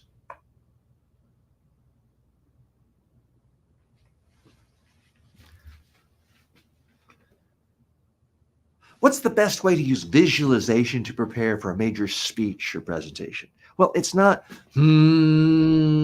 visualizing yourself getting the standing ovation. No, there's a much simpler way. Actually practice your presentation and record it on video and look at it. You now have a visual role model for yourself giving a great speech. It's you. That's the way to do it, not on the mountaintop. Okay. I really like that. It may be that that's my worst performing short form video ever, but I got to tell you, I like what I just did because I do feel passionately about it. And I do feel a lot of people are taking something that works well in a lot of aspects of life. I'm a big fan of visualization. I use it for some aspects of my life. I just think when it comes to speaking and presenting, it's 1,000 times easier to use video. And that is the ultimate form of visualization because it's tons and tons of visual information right in front of you. And it's a much clearer type of role model. Okay, so Quora writes, you are on the right track, TJ. Thank you. Okay, so let me be even more responsive to you, and I'm going to do a long form video on that subject. And I'm going to note the time. It's 1 hour, 49 minutes. So I'm going to try to do at least 10 minutes.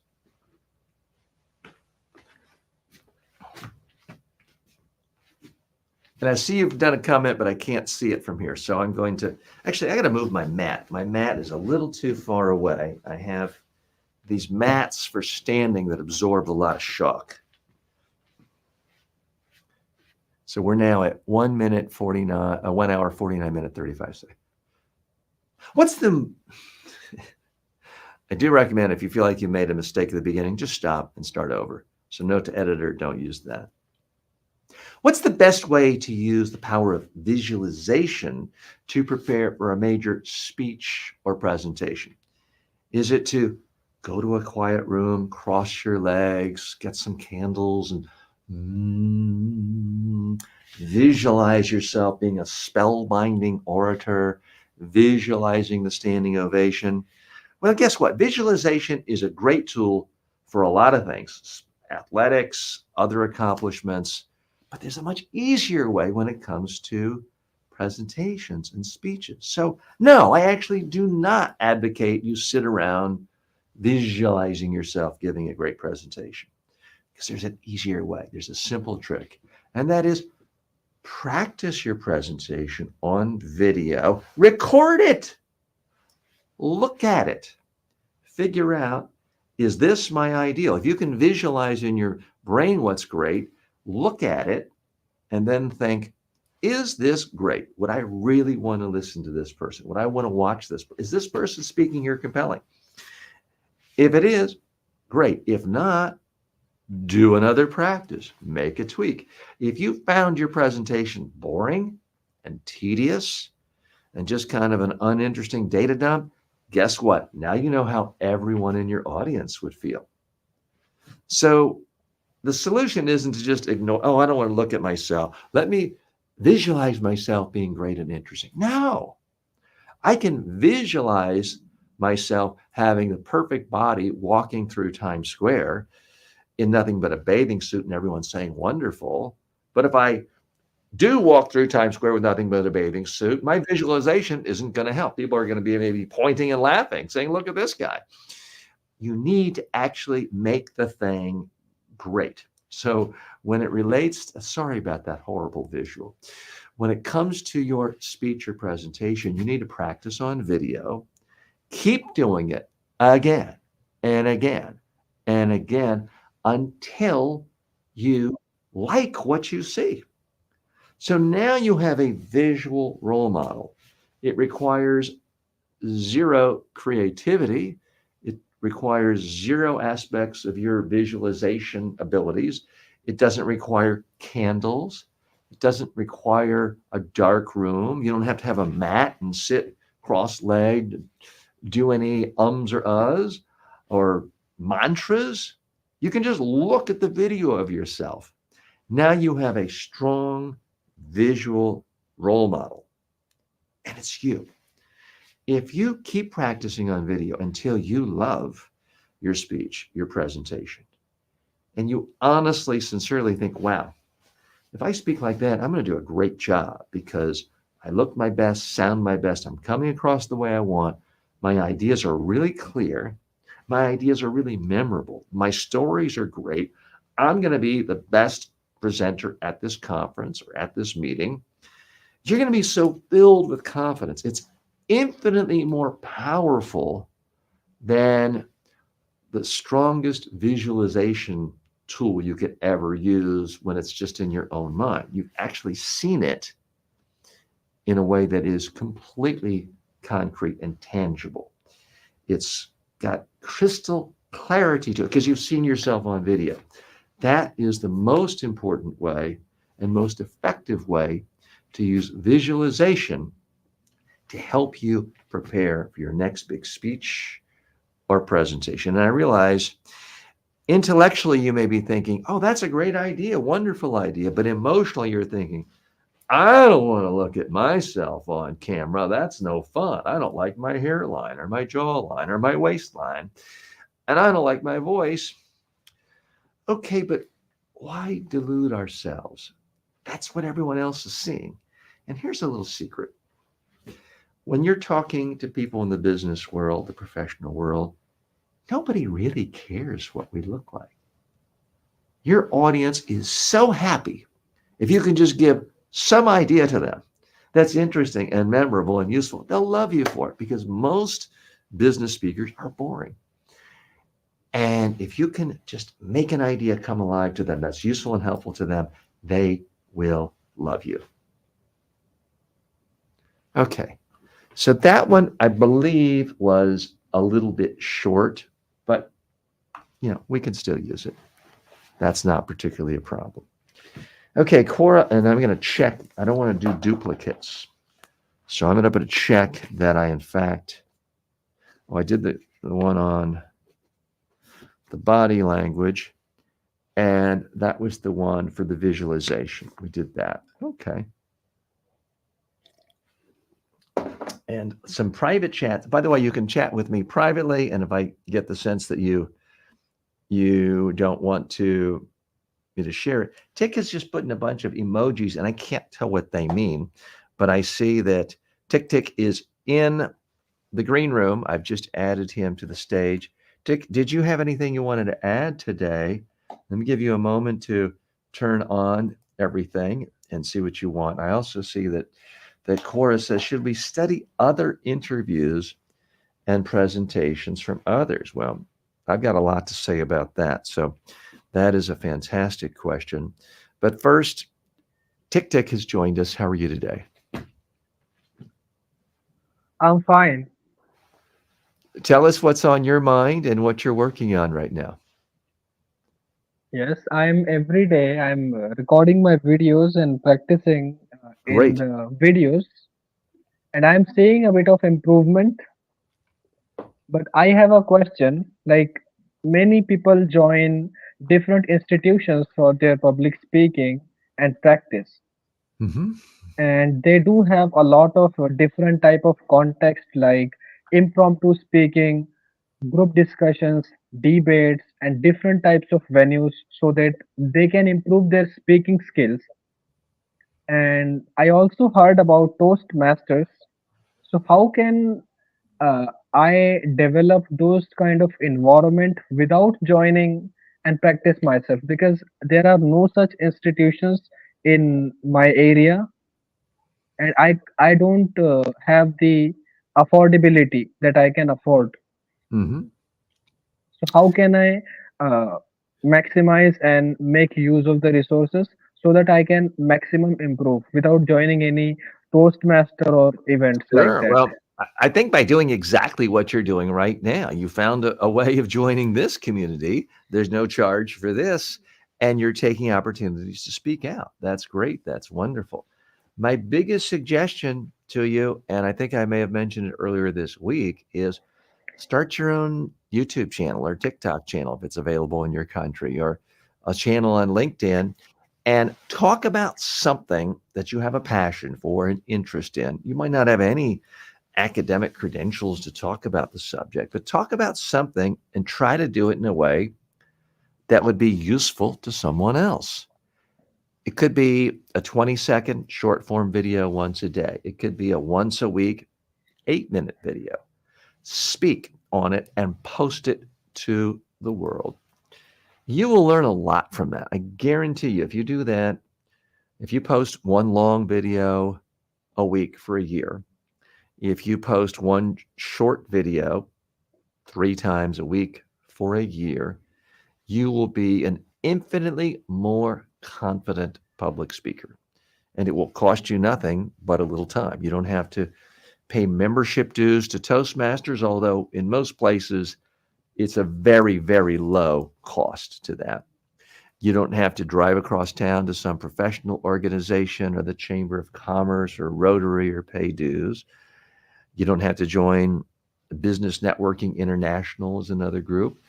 Again, all of these groups are fine, but you already have all the tools thanks to the particular era you live in. There's internet Okay, and there are video cameras everywhere. And that's the biggest opportunity of all. And no reason why you can't do what I'm doing right now is, this is, I've spent some money on slightly fancier cameras and lights and microphones, but you can do what I'm doing with your cell phone and talk to people anywhere in the world. okay. The other thing I would point out I that was, want to ask uh, another I thing. apologize for Yes, interrupting, but I wanted to really be responsive to something you mentioned. You could start your own Toastmasters club. My understanding is pretty much anyone can start. And I think the rules are different from country to country, but I know in the United States, It's a very, very small yearly membership fee. It's very little. So you might even want to start one just in your neighborhood. See if anyone can get together with you. I'm sorry, I interrupted. Go ahead. Yes. I wanted to ask you, like, there are certain websites on the internet. I go there and generate an impromptu speech topic. Okay. So how can I give the best on that topic? For example, I heard a quote, and uh,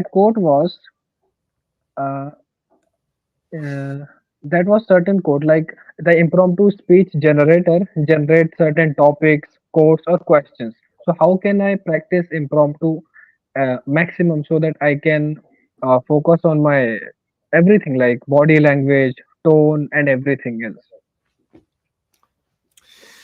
So, I mean, everyone has a bias. My bias is the best way to practice impromptu speaking is do a live daily show on YouTube because the question you just asked me, I hadn't planned, I hadn't prepared. I'm now giving you an impromptu response. That's the easiest way. It costs you nothing. You don't have to leave home. You don't have to put long pants on. And so that's the easiest way. Now, the organization Toastmasters does have different types of drills and impromptu presentation. I think they call them table talks. In full disclosure, I have spoken at numerous Toastmasters clubs around the world. When I go travel, I'm often invited to speak. I've been a member, but I've never actually gone as a member. I've simply gone as other people's guests and been a guest speaker. They're a little bit different one place to another. They're, the biggest thing to do if you go to a Toastmasters, though, is quite often they pair you up with a colleague, or nothing else. When it's your turn to speak, there's someone next to you. My biggest piece of recommendation, and this will not surprise anyone, is if you're at Toastmasters and you're there to practice your speaking, as soon as you get ready to speak, I would recommend you hand your cell phone to your partner or the person next to you and put your video camera on and make it so they can record you. So if you're going to go to the trouble of speaking in an impromptu way, getting more comfortable, trying to figure out your body language, why not have your partner video record it? Now, my understanding is in some Toastmasters, they do this regularly. But most people I talk to who are active in Toastmasters say, no, we don't do that. Horrible waste of opportunity. You'll get so much more out of it if you can watch the video of yourself, especially if it's same afternoon and it's fresh in your mind, because how you think you did and how you actually did are very different things. By watching yourself on video, they start to get closer and closer together. So you'll be completely aware of how you're coming across. I'm not the world's greatest speaker in the world, You are a but yes, well, I do thank you. think.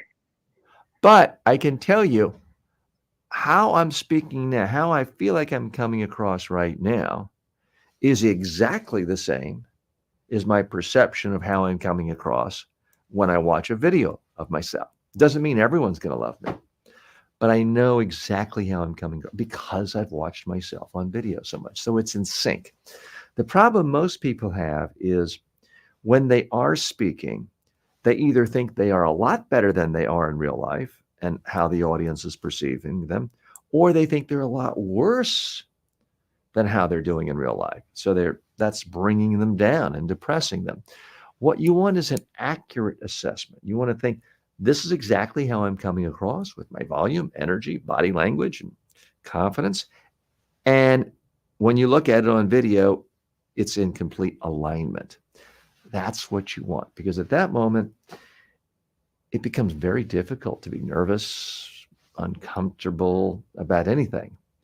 Right now, as far as I'm a little bit tired because I've been standing and talking for 2 hours and 5 minutes. But other than that, I'm really comfortable. I don't think I'm any more nervous than if I were at home playing with my daughter right now. If you were to, monitor my heart rate and things like that. So that's why I'm suggesting practicing on video so much. It will create this alignment. Does that make sense? Yes. I want to please listen. I want to ask you, should I write something about the impromptu topic or question or quote on a paper and then rehearse it on the video? Well, if you're writing it down and rehearsing it, it's not impromptu. It doesn't mean it's not a great practice, but it's not impromptu. That's prepared and planned. Now, there's different degrees of preparation. There's someone Okay. who's written out the whole speech word for word, rewritten, edited it, refined it, maybe reading it or on a teleprompter. That's one extreme. The other extreme is you're just standing up in front of someone, they toss a question out, and you react right away. So there's two different extremes. Both skills are useful. I think from your perspective, just seeking out more opportunities to speak on a regular basis is better. And again, what is so easy now that did not exist when I was your age is the social media platforms that accept video and like video and reward video, because you can do anything. You can, do a live session like this, you practice your impromptu stuff. You can do a highly, highly scripted, edited short form video. There's a young woman, Jenny Hoyos, who has like 10 million views for every short form video she does. She's very entertaining. She's only, I think, about 19 years old, but she's really perfected the craft of writing, rewriting, scripting, and editing short form videos. And she's aims for 33 seconds in all of hers and gets millions and millions of views. So that's an art form of highly scripted. You could script a longer one. Some people like Ali Abdaal will script an outline, be looking at the outline, but then talking it out, the thoughts, in a reflective, improvisational way. He's given thought to it. There's a structure, there's an outline for the 10-minute video, but he doesn't have every single word written out. He hasn't memorized it. He's not reading a teleprompter. So there's a lot of different options there. That is the beauty of doing your own social media video channels. You can practice the whole spectrum all the time. I typically don't like writing out scripts myself, but I have. I mean, I've written out entire webinar scripts word for word and done every one of these examples I'm talking about from one extreme to the other. Is that Okay. helpful, Dick? Have you ever been to India? Yes, I've been 3 times and had a fantastic time every time. I've done trainings but I just got an email this morning from a major paint manufacturer in Mumbai about possibly doing media training with them. So I'm hoping to talk to them tomorrow. And who knows, I may come there and we can meet. But I've been 3 times to Okay. India. I've given speeches at the Bombay Chamber of Commerce and talked to a lot of people there, conducted trainings with private equity officials. I've been to Agra and seen the Taj Mahal, had a wonderful time there. Been to Nice. Delhi a few times and conducted trainings there. Been to Bangalore and done trainings at Infosys. And I won't mention the name, but I have trained some of the most famous, prominent family members in politics in India's history in Delhi, and been involved with some of your high-profile political races there and with members of parliament. So I have long-standing ties with India, love India, and my favorite food of all time is Indian food, which I eat. I try to eat at least a couple of times a week here in Florida and wherever I am. Hey, Dick, we've got to go, but That's thanks nice. so much, and hope we can Thank meet you at so much. some point. By the way, I'm not trying to use this particular live session as a way of promoting my speaking and training every 2 seconds. But if you think that I could be of interest to any organization in your town that has budgets for professional speakers and trainers, I do travel all over the world. Okay. I've trained people, given speeches in 45 nations. And so that is one of my main revenue sources beyond online training courses. So I do travel and do day-long trainings, 2-day trainings, sometimes week-long trainings, sometimes hour-long keynote speeches. So if you ever think your organization needs a trainer or a keynote speaker, by all means, use the contact information in my YouTube channel, the About Us section, and happy to follow up with you and give you a proposal. Dick, thanks so much. I'm going to take you off, but you're more than welcome to stay in the green room here in StreamYard. Okay. Okay. We've had a few more Thank you. comments. You're more than welcome. Let's see. We've had a few more comments come in. I've been doing somebody named Facebook user, which I can't see the name because you would have to fill out the form in StreamYard, says, I've been doing it for years on YouTube. Definitely helped me out. And forgive me, I forgot what we were referencing there. So I may have missed the thread. If you do want to clarify, that would be great. Okay. Another question came in about studying other people's interviews and presentations. Let me do a short form on that.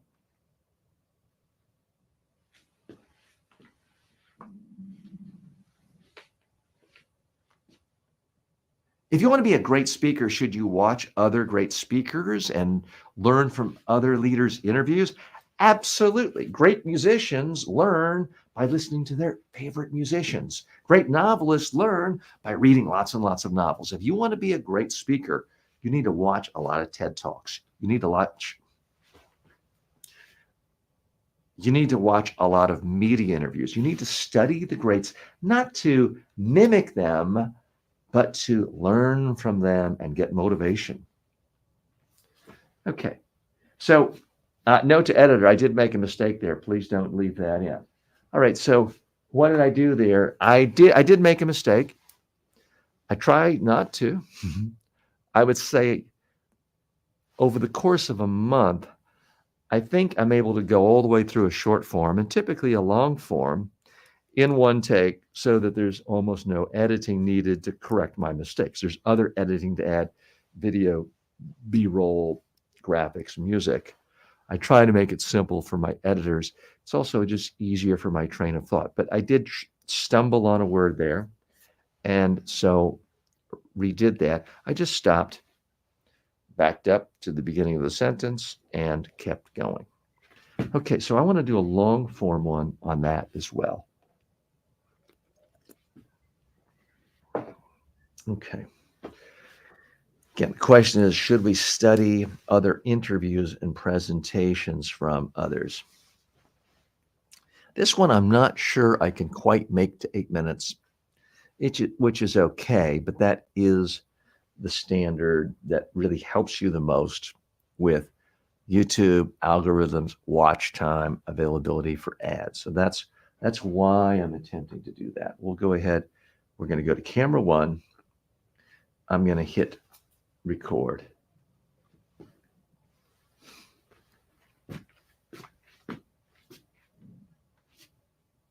And I'm going to look at the time, 2:13. Should you spend time watching great speakers, TED Talks, watching interviews of famous leaders when they are being grilled by journalists? Absolutely, you should do that. To become great at anything, you can't just do it in a vacuum. It's a context. All great novelists read a lot of other great novelists. All great musicians listen to a lot of great music. If you want to become a great communicator, a master communicator, you need to watch the greats, and they're everywhere online. You can look at TED Talks. You can just Google certain topics. You can go to other forums, ideas conferences, in person, but also on video. The magic of living in these modern times is everything is at your fingertips. You can get thousands and thousands of the best speakers in the world, all coming to your living room, all coming to your den, wherever your computer is, wherever your cell phone is. Now, it's not that you're going to watch one Anthony Robbins speech and say, well, that's how it is. So now every time I give a speech, I'm going to say, and say I, to get the audience to interact with me. I don't want you mimicking other speakers. I do want you learning, borrowing, adding bits and pieces. There's an old expression that thieves steal from one person, great artists steal from a dozen people. When you're borrowing elements and combining them in a new way, that's not stealing. That's creativity. That's blending. That's synthesizing in a new way. So that's why it's essential for you to learn. And sometimes you'll see something and you might want to experiment. I'll never forget once I was at a huge public speaking success motivation conference, and I saw the late Zig Ziglar, and he has a moment where he says, and I got down on one knee and I proposed to that little redhead. And I thought, well, that was interesting. There's a lot of variation there, a lot of variety. He's really a great showman. Now, do I routinely get down on one knee during a presentation? No. I didn't want to directly copy that, but I liked his masterful use of the stage, the way he moved around. I do, in fact, try to move when I speak. Now, if I'm on camera and it's a tight shot, I don't want to go out of the camera range. That can be a little weird and distracting. But if I'm in front of a live audience and I am on stage, or I have a lot of space in front of a room, I don't want to just stand in one spot stiff and nothing moving but my mouth, or nothing moving except from the waist up. I actually do want to use the room. So a part of that came from me watching Zig Ziglar and other great speakers. Now, I might not like all of his message. I might not like any of his message. But if I can learn even one thing from a great speaker and incorporate a part of that, it's worthwhile. Now, you can learn from people you don't like. You can learn from people you don't respect. You can learn from horrible dictators. Not that you're endorsing dictatorship or oppression or tyranny, but communication skills are different. There's one leader, I'm not going to mention his name because I don't want to be controversial and make it sound like I'm praising someone who was an evil dictator. But there was someone, a world leader, who did horrible things, but he came to power because of his ability to speak. It wasn't because of his height, his looks, his wealth, his charm, his family pedigree. He came to power exclusively because of his ability to speak. One of his techniques was, as soon as he was introduced, standing in front of a large crowd, he did nothing. He said nothing. He aroused curiosity. Now, he would sometimes do this for as long as a couple of minutes, and it would start to merely make people wonder, what's going on? It aroused tremendous curiosity, and then he started off very, very quietly. People had strain. He would build his volume and his power. It worked for what he wanted to do, and he brought audiences into a frenzy and had tremendous power. Again, I'm not asking you to use your communication skills to oppress people or tyranny. What I'm asking you to do is be aware of speaking skills everywhere and figure out how you can incorporate different elements to make it work for you. Now, with the speaker I just mentioned, he had that technique where he would just say nothing for as much as 2 minutes. Do I do that? If I'm introduced to speak somewhere, do I stand up and say nothing for 2 minutes? No, I don't. I wouldn't feel comfortable with that. And I think too many people might consider that weird. But here's what I do. Here's where I did learn from that. If I am introduced and I stand up and I'm about to speak, I pause for 2 seconds.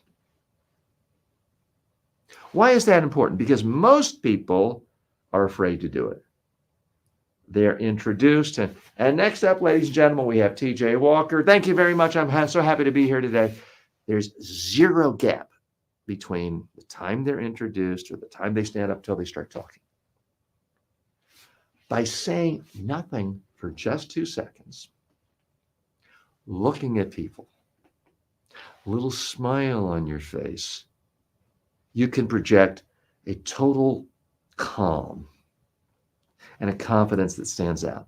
It's just enough to make people think, hey, what's going on here? That's why I like it. I've never had anyone come up to me afterwards and say, that was really weird the way you didn't say anything for 2 seconds. 2 seconds is such a short amount of time, nobody remembers it. So it's hitting people more emotionally and in the gut than intellectually that they remember. But it just sends a signal, wow, this speaker is confident.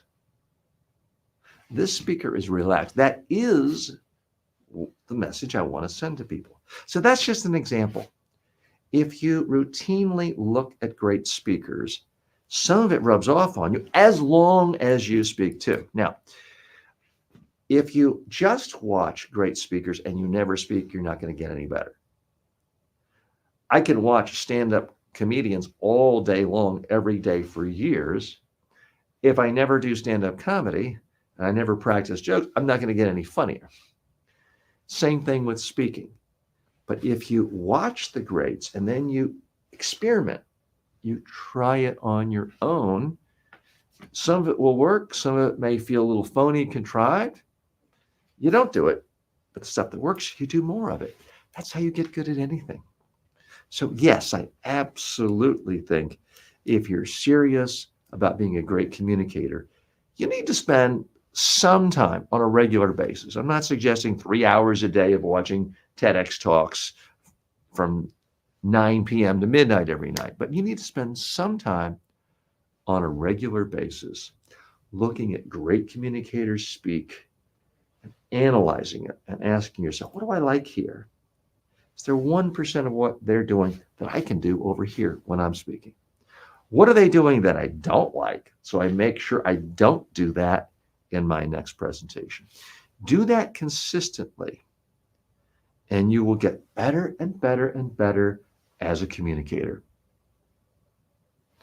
Okay, so that was, I think, right at 8 minutes.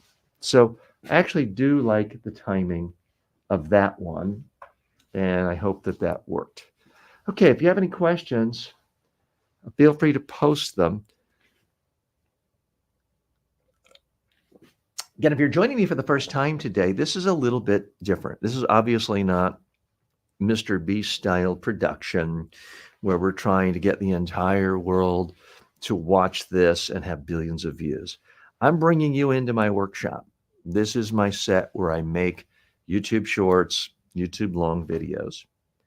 And rather than just doing them here, doing many takes and not showing it to you and only showing you the finished, polished ones, I'm showing you how we really make them. You get to see it, warts and all, mistakes and all. I think today I've had more mistakes than usual. I think I've probably maybe had 4 stumbles making videos. Guess what? Doesn't really matter to me. And I don't think it's going to take more than about 10 seconds of my editors to chop that part out and use the good stuff. So I don't want you to be afraid of making mistakes. See there, I just made a stumble. Nobody cared. I don't want you to think that you can't do this because you're not perfect and all the people you see on YouTube are perfect. No, nobody's perfect. They're just not showing you their mistakes and the blunders that had to be edited out. That's what I'm trying to do, that I hope is a little bit different here and is a unique value add. So I am going to do more of the Amazon influencer videos today. We'll do that probably in the final 30-minute segment. But now it seems like there was one. Oh, I know. I was going to do a long form on the issue of what is my biggest failure. Let me do that one right now, because that's one I meant to do an hour ago, but I wanted to be responsive to you and your questions. So let me do that right now. I'm going to hit record. I'm going to go to camera 1. You know what? I think I am going to have my camera ready to show for this too, since it's so important. I almost stumbled there. That would be nice. All All right, Senator, confession time. What's my biggest failure as a communication skills coach, as a presentation media trainer? I don't like to talk about it, but I'm going to be candid with you. I have failed miserably, and here's what it is. For years and years and years, I have told people, if you really want to become a better public speaker, a better communicator, a better on-air person, a media personality, there's one thing you've got to do, and that is to practice speaking, your presentation, your talk, your interview points, practice on video. And all you got to do is grab your cell phone, pull up the camera, hit video record, watch it, figure out, what do I like? What do I not like? Do more of what you like, less of what you don't like. Do it again and again and again until you love the final video. I've been saying that to my clients and to many of you for years, and the response is always the same. Great idea, TJ. Love it. Fantastic. Wonderful advice. Oh, you're so insightful. Thank you. And whether it's a day later, a week later, a month later, nobody does it. Or I should say 99.99% of my students don't do it. So I'm failing somehow. I don't feel good about it. Maybe you have a solution and you can let me know. Post in the comments section if you have some solution for how I can be more motivational to do it. Here is the problem in a nutshell. Intellectually, people can say it's a great idea, but emotionally, people do not want to have that camera on them recording how they look and how they sound. Everybody, I mean everybody, no matter how good looking they are, there's something they don't like about their face, their body, their hairline, less than perfect here, their jawline, less than perfect. Maybe they have beady eyes like I do. They don't like their voice. Everybody's like that. And so we tell ourselves, great idea to practice on video. I'll do it next week. And the thing about next week is there's always a next week. It never actually happens. And I feel frustrated. I feel like I fail my students because I've had a couple of million students around the world take my courses online, and far fewer than 1% ever do the first homework assignment, which is not to read a book or watch another video, but it's to record themselves on video, figure out what they like, don't like, and to keep doing it several times until they get to the point where they can look at their video and say, wow, that's pretty good. If I can do half as well as that in the real presentation, I'll be happy. Because here's the problem. If you record yourself on video and you keep doing it, it's almost impossible not to solve your problems of awkward body language. It's almost impossible to not solve the problem of whether you're speaking too loudly or too softly, because you'll hear it. It's almost impossible not to solve the problem of, oh, wow, I'm getting a boring data dump. I wouldn't want to watch me. So it solves virtually every single problem that speakers, whether they're in the business world, the civic world, the political world, their students, it solves every problem. And I'm so frustrated that I haven't been more effective at motivate. I'm supposed to be a motivator. In a sense, I tell people every speech you give is a motivational speech. You're trying to motivate people how to do something, buy from you, endorse you, invest in you. I'm trying to motivate you to practice your presentations on video, because that's what actually works. That's what helps. When people hire me for $10,000 or $20,000 a day, that's what they get. I show up, I ask them to speak, and I hold a video camera in front of them. I hit record, we watch it, and we do this a dozen times in a day. And at the end of the day, they're looking at the video saying, wow, TJ, I love this speaker. This speaker is great. If I can be half as good as this speaker, I'll be the best speaker in my industry. And they're not talking about me. They're not talking about Tony Robbins. or Oprah Winfrey or Modi or anyone else. They're talking about themselves. Now, the reason that happens is they have no choice. They've already paid me a bunch of money, and I'm not giving them a choice when I'm showing up and I'm in the room with them. I hit record. They have to do it. They can't very well back out at that point. They've scheduled the day. I've flown to them. They've flown to me. They've got the conference room. The TV has been rented. I'm there. They've paid a bunch of money. They have no choice. And every time they get dramatic improvement. And they're happy. Like, TJ, you're a genius. I'm now a great speaker. Well, no, I'm not a genius. I just got them to use technology as it exists in the current day in an effective way. Now, when I started out in this business decades ago, the only way to do this was to spend a lot of money on hiring a camera operator with a big 60-pound camera from a local TV station or a network, because cameras were scarce. Not only were there no cell phone video cameras, there were no cell phones. But those days are gone. Now, all of us have a technology solution to becoming a great presenter. It's our cell phone and it's the video. It's not some special app giving us tips of the day. It's not an app telling us a perfect quote to use in the speech. Nothing wrong with those. It's the app that is your camera that records video. So I wish I had some nice, tidy, neat ending to this video to tell you how I finally solved this problem. And now every one of my online students is 1,000 times better. And they love me because they're all gotten 10 promotions and 10 raises. And they're all famous, successful, multi-million-dollar motivational speakers. I wish I could tell you that. But I'm being candid. I still don't have the solution for this. So that's my question for you. What is it going to take for you to treat your audience seriously and respect your audience? Because that's what it is. If you speak to your audience and you haven't seen your speech, I don't mean the text on a piece of paper or computer screen, the speech is you speaking. If you haven't seen your speech, your presentation, you're kind of telling your audience, hey, I don't really care about you. I'm just going to throw out my rough draft. What's it going to take for you to treat this seriously and to practice on video? Because think of it this way.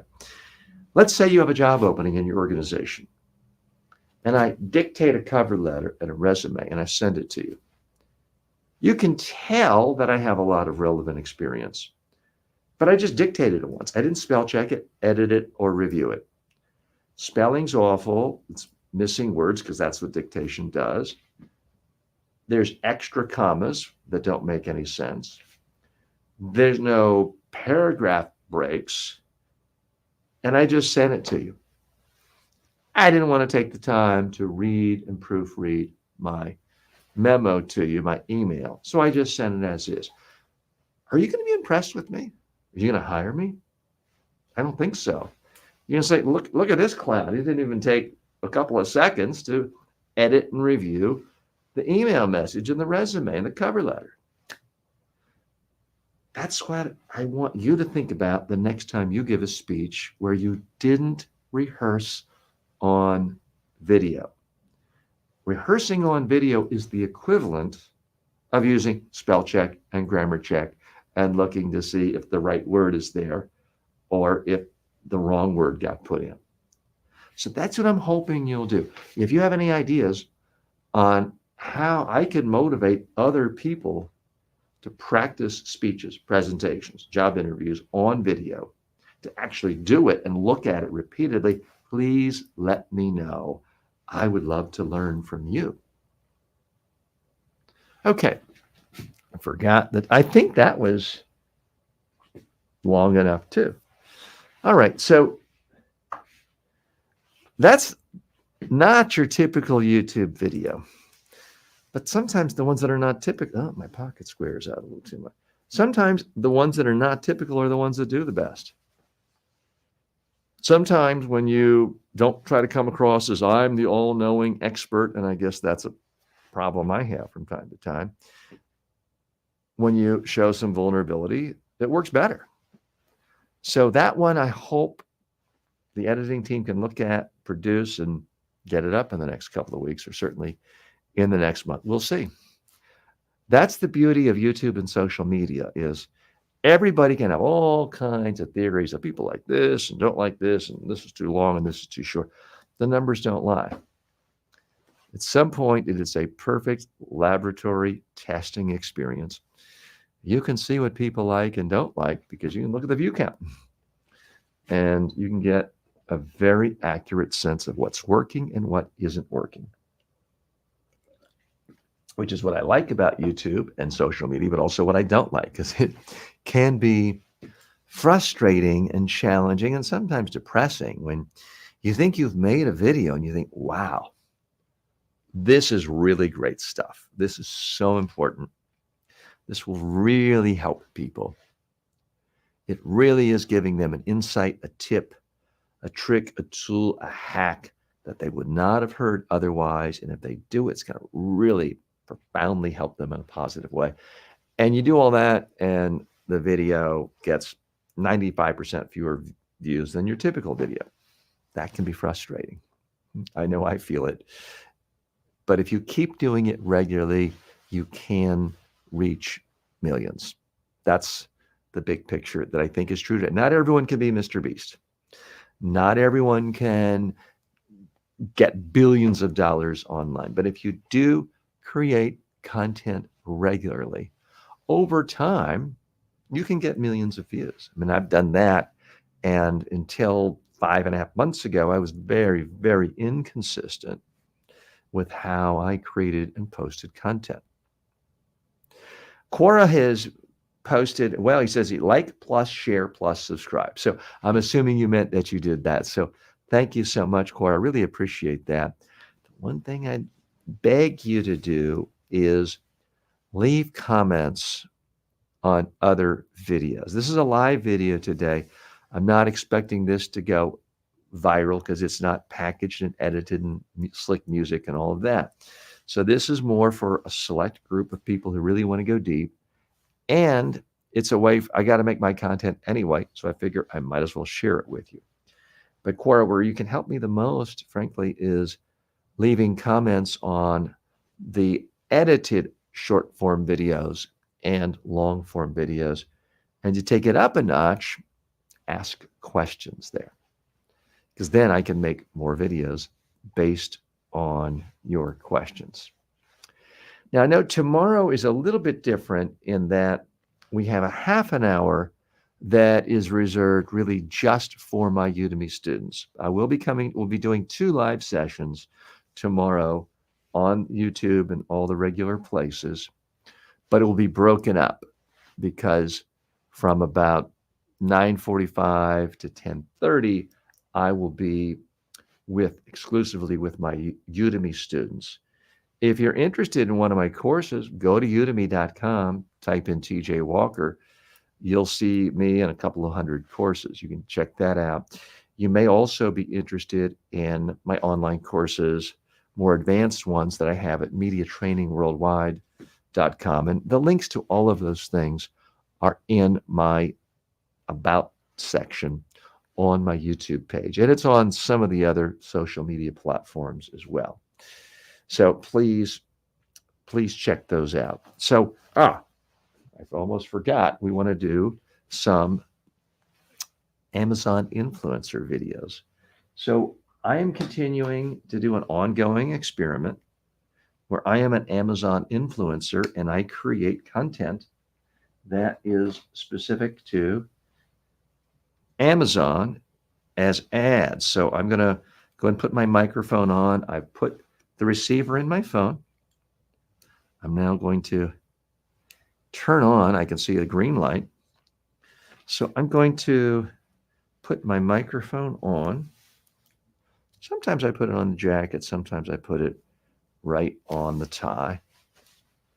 And I'm now going to walk off the set for a second to get my tripod that I use. Sometimes my wife, Joanne, helps out with these. And switch to, we're on camera 3. But I do want to show you, you can do it all on your own. This is a tripod that I use in a stand. I am going to pull up the video camera app, hit video, switch it so it's getting face forward. I'm going to put it in this, and I'm going to try to position it so that I have the curtains behind me, because it's kind of a, I've got to tighten for some, I'm doing something wrong here with this. So I'm tightening the tripod so that the camera stays set. Okay, I've now done that. I'll bend it slightly. Got to get it a little closer to me. And I'm also looking for my remote control, which I see I put on the other tripod. This tripod is not 100% stable today. And that is because I have a rug on top of a carpet. And I do that because the carpet that was there has so much pattern, it's a little distracting. So that's why I'm doing that. So I'm now, that positioning is not quite right. I've got to put it this way. And I've got to be careful that the camera doesn't fall, because that happened one day and it had such a thud that there is a setting in the iPhones to alert to call 911 because I think I fell and injured myself. So I don't want to bother and disturb the EMT needlessly. So I am looking to make sure this doesn't fall. You know, I'm going to try to move this and put it on these floor mats that I use, which, by the way, is another product. You know, that's a little more stable. It's another product that I did an Amazon influencer review of just recently. So let me try to get this again angled. Well, I got to bend down to flatten out these pads because I have 2 floor pads and one is a little bit on top of the other. And I need it to be relatively flat. I'm going to move this chair out of the way and move this just back.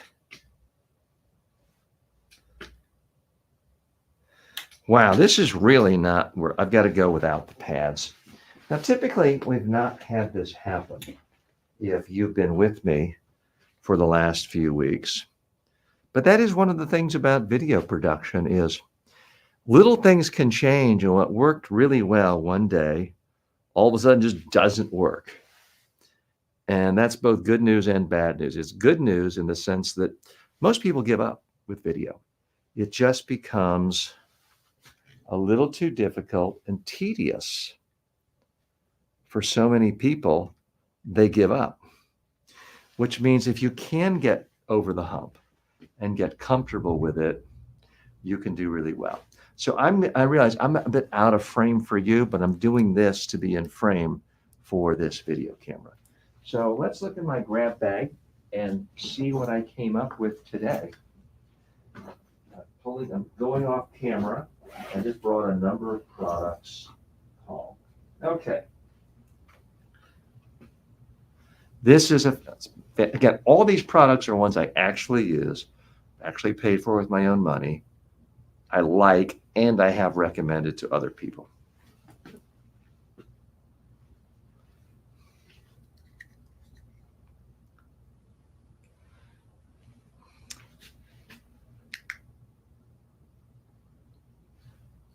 I forgot to turn on my remote control.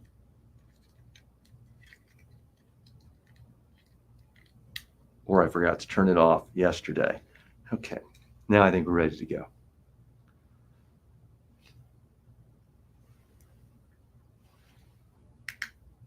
I love my collection of olive oils from Basso. This one in particular, the chili pepper oil, turns any salad into something exciting and zesty. You're going to love these flavors. This came in a 4-pack with different, there's a garlic flavor, there's a whole bunch of flavors. And to me, it really does make a huge difference.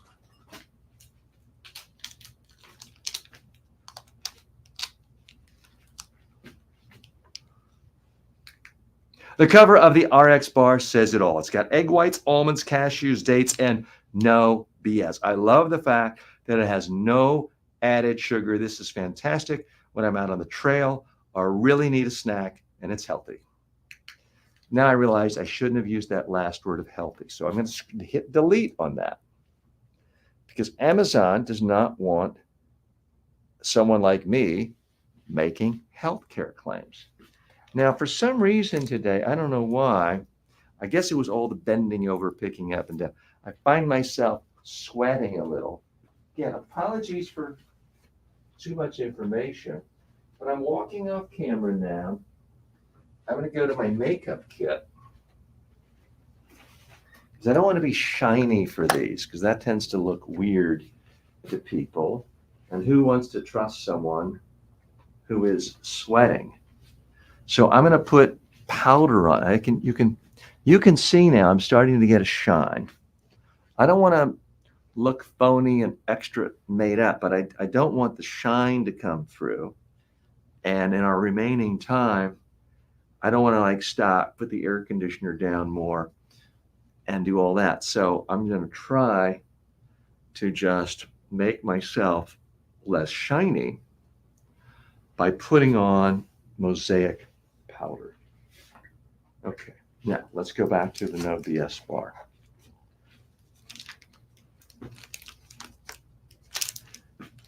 And I've got to go back to the camera mode. There we are. Yeah, now I put on too much makeup. So I've done that before and it looked really weird. So now what I have to do is get wipes. And I've got to wipe off my makeup. I mean, that can be the part of the problem when you are putting on makeup and you already have a slight shine, is then when you put on makeup again, it can sometimes condense and create a patchy look. I really do not want that. So again, I told you, those of you who are still here, we don't have a huge audience, but those of you here, you can see I've got patches now. I don't want that. I've made that mistake before, and I'm not happy with the video. So now I'm going to try to wipe everything off of my forehead. And I'm going to do sort of a clean take. I think I'm okay. Nothing seems too splotchy here. And you can see it's not a lot, but that is roughly my color. But parts of it just became a little too dark.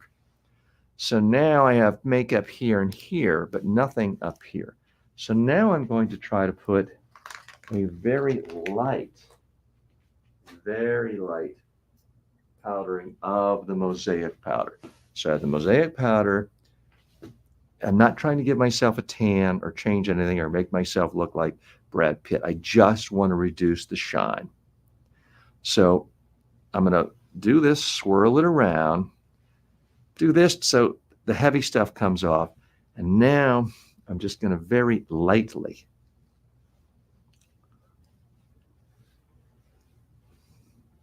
put a little on. Okay.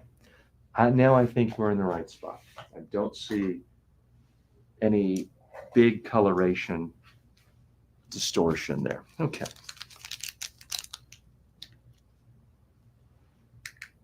I love these RX bars. They really give you everything you need to know right up front. It's got eggs, almonds, cashews, dates, and most important, no BS. That means no refined sugar, no processed sugar. These are a great pick-me-up on the hiking trail or right before pickleball. Okay. This is unusual. I've been making a lot more mistakes than usual. That was 18 seconds long. All of my research shows that I'm getting all my views from videos that are 15 seconds or less. So I just went on too long. So I'm going to do that one over again because we only lost 18 seconds. I love these RX bars. The label says it all: egg whites, almonds, cashews, dates, and no BS. I love the fact that there's no artificial sugar, processed sugar, or other sugars in this. It's a great pick-me-up on the hiking trail. Okay, that's one I can live with. The length was right. I hit the main talking points I cared about.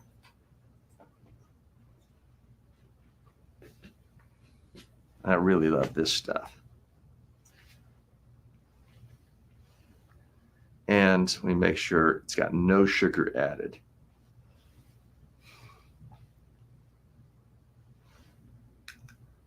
I love my mixed nut butter. To me, it's much tastier than peanut butter. It has 0 sugar added.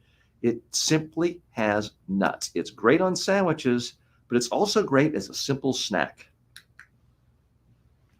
So I hope this doesn't gross anyone out, but what I'll do is I personally eat a breakfast, a dinner. I do not eat lunch. But if I'm going to play pickleball in the afternoon, 3, 4 o'clock, I don't want to be on a completely empty stomach. I'll take just a spoonful of this nut butter. It's got protein, it's got fat, it fills me up, and that way I don't get lightheaded and I don't run out of energy.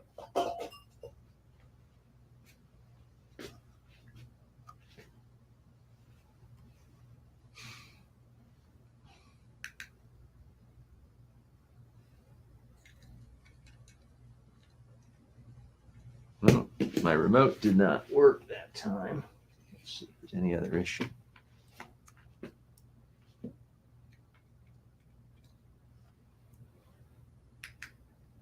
These cups are great for the pool, outdoors where you've got hard surfaces. If it falls, no glass, nothing breaks. I love the simple elegance of it. It works beautifully. We really do like these at the pool. It's nice to have, whatever cold beverage you like. You don't have to worry about the glass falling.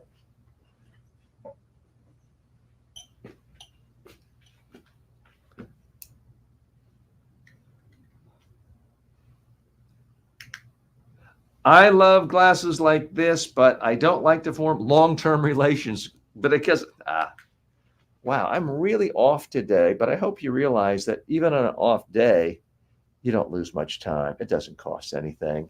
There's nothing to worry about. We're going to do that one over. I love a traditional glass like this, but I hate the fact that I break them so often. That's why I love these glasses. They're so affordable. It's not a huge loss if I break it or it gets smashed in the dishwasher.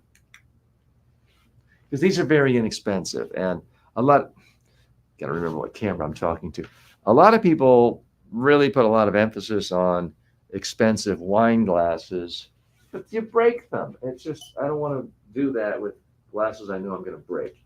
Notice I specifically did not call it a wine glass because Amazon does not want anything that seems like it's promoting alcohol use. So that's why I did that. Okay, this really is a fantastic invention. Joseph.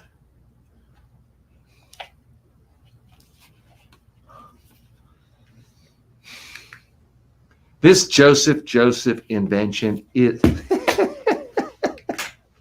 okay. Again, we're showing you warts and all. That will not be published on Amazon, but you get to see it here. And again, I hope you realize I'm not perfect. Nobody's perfect at this. And in any video production, you're going to see occasional mistakes and blunders. You just do it again.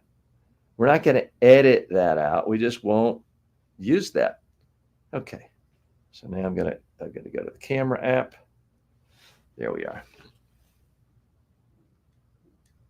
At least I didn't drop the glass and break a glass and shatter anything. This Joseph strainer is a brilliant invention. It's so simple. You put the fruit or vegetable that you want to clean in here, and then you just lean it, and all the water comes out. It saves so much time. I went too long. So I'm going to hit delete. Again, I'm trying to get things around 15 seconds or less. Now, in an ideal world, I would actually demonstrate this. I would do it in the kitchen. I would have fruit, and then I would be straining out the water. At this phase of my career as an Amazon influencer, I'm opting for quantity over quality. I'm getting as many ads as possible to see if I can see trend lines and see what the signals are. Not suggesting this is necessarily the best way to do it. It simply happens to be the strategy I am using.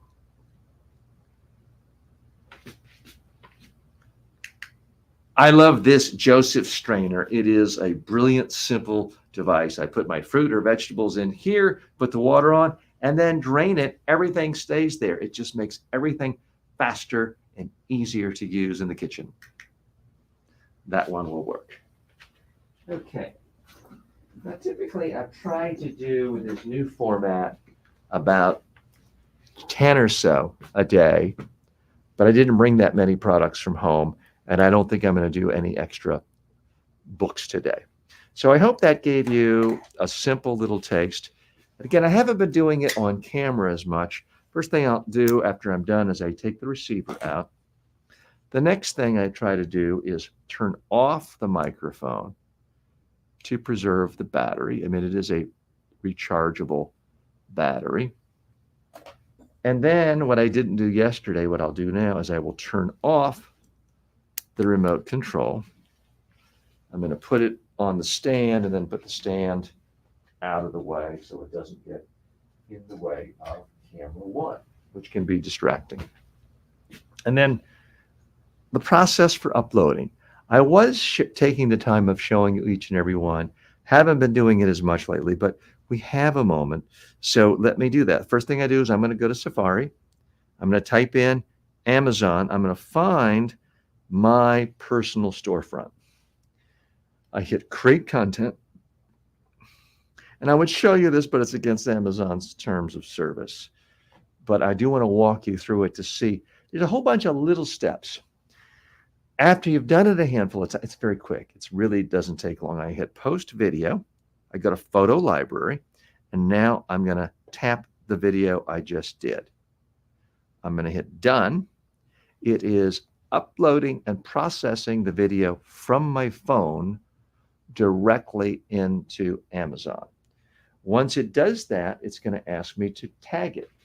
Now, let me look at the name of it. This one, my wife was telling me this morning she didn't think she got this on Amazon, which is not necessarily a problem as long as it's sold on Amazon. Now, what I should have done for due diligence is to just make sure it's for sale on Amazon. So now I'm going to type in Joseph Colander. Didn't get Colander.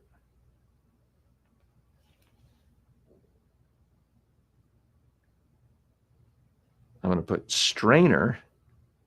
Well, it's a little bit different.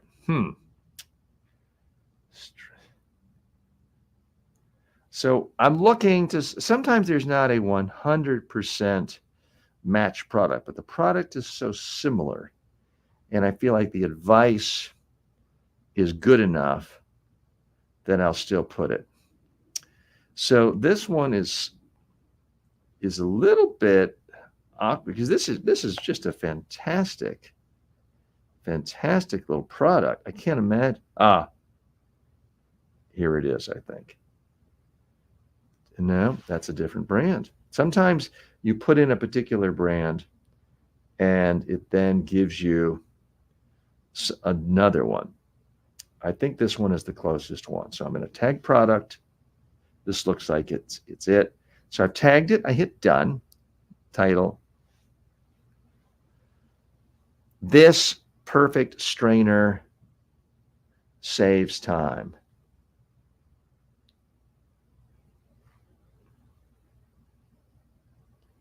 strainer saves time.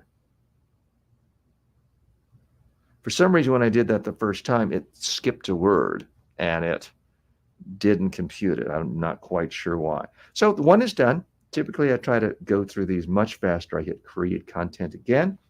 I hit post video, photo library. I go to the next product. It's the wine glass.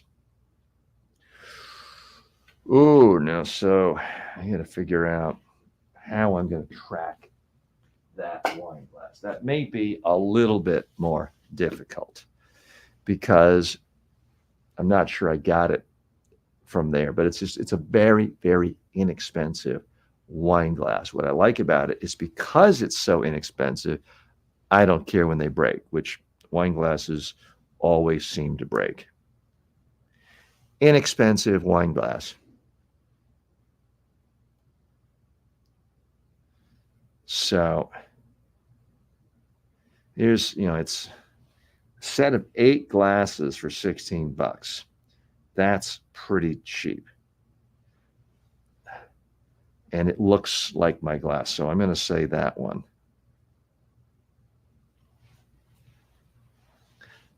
Great inexpensive glass for your beverage of choice.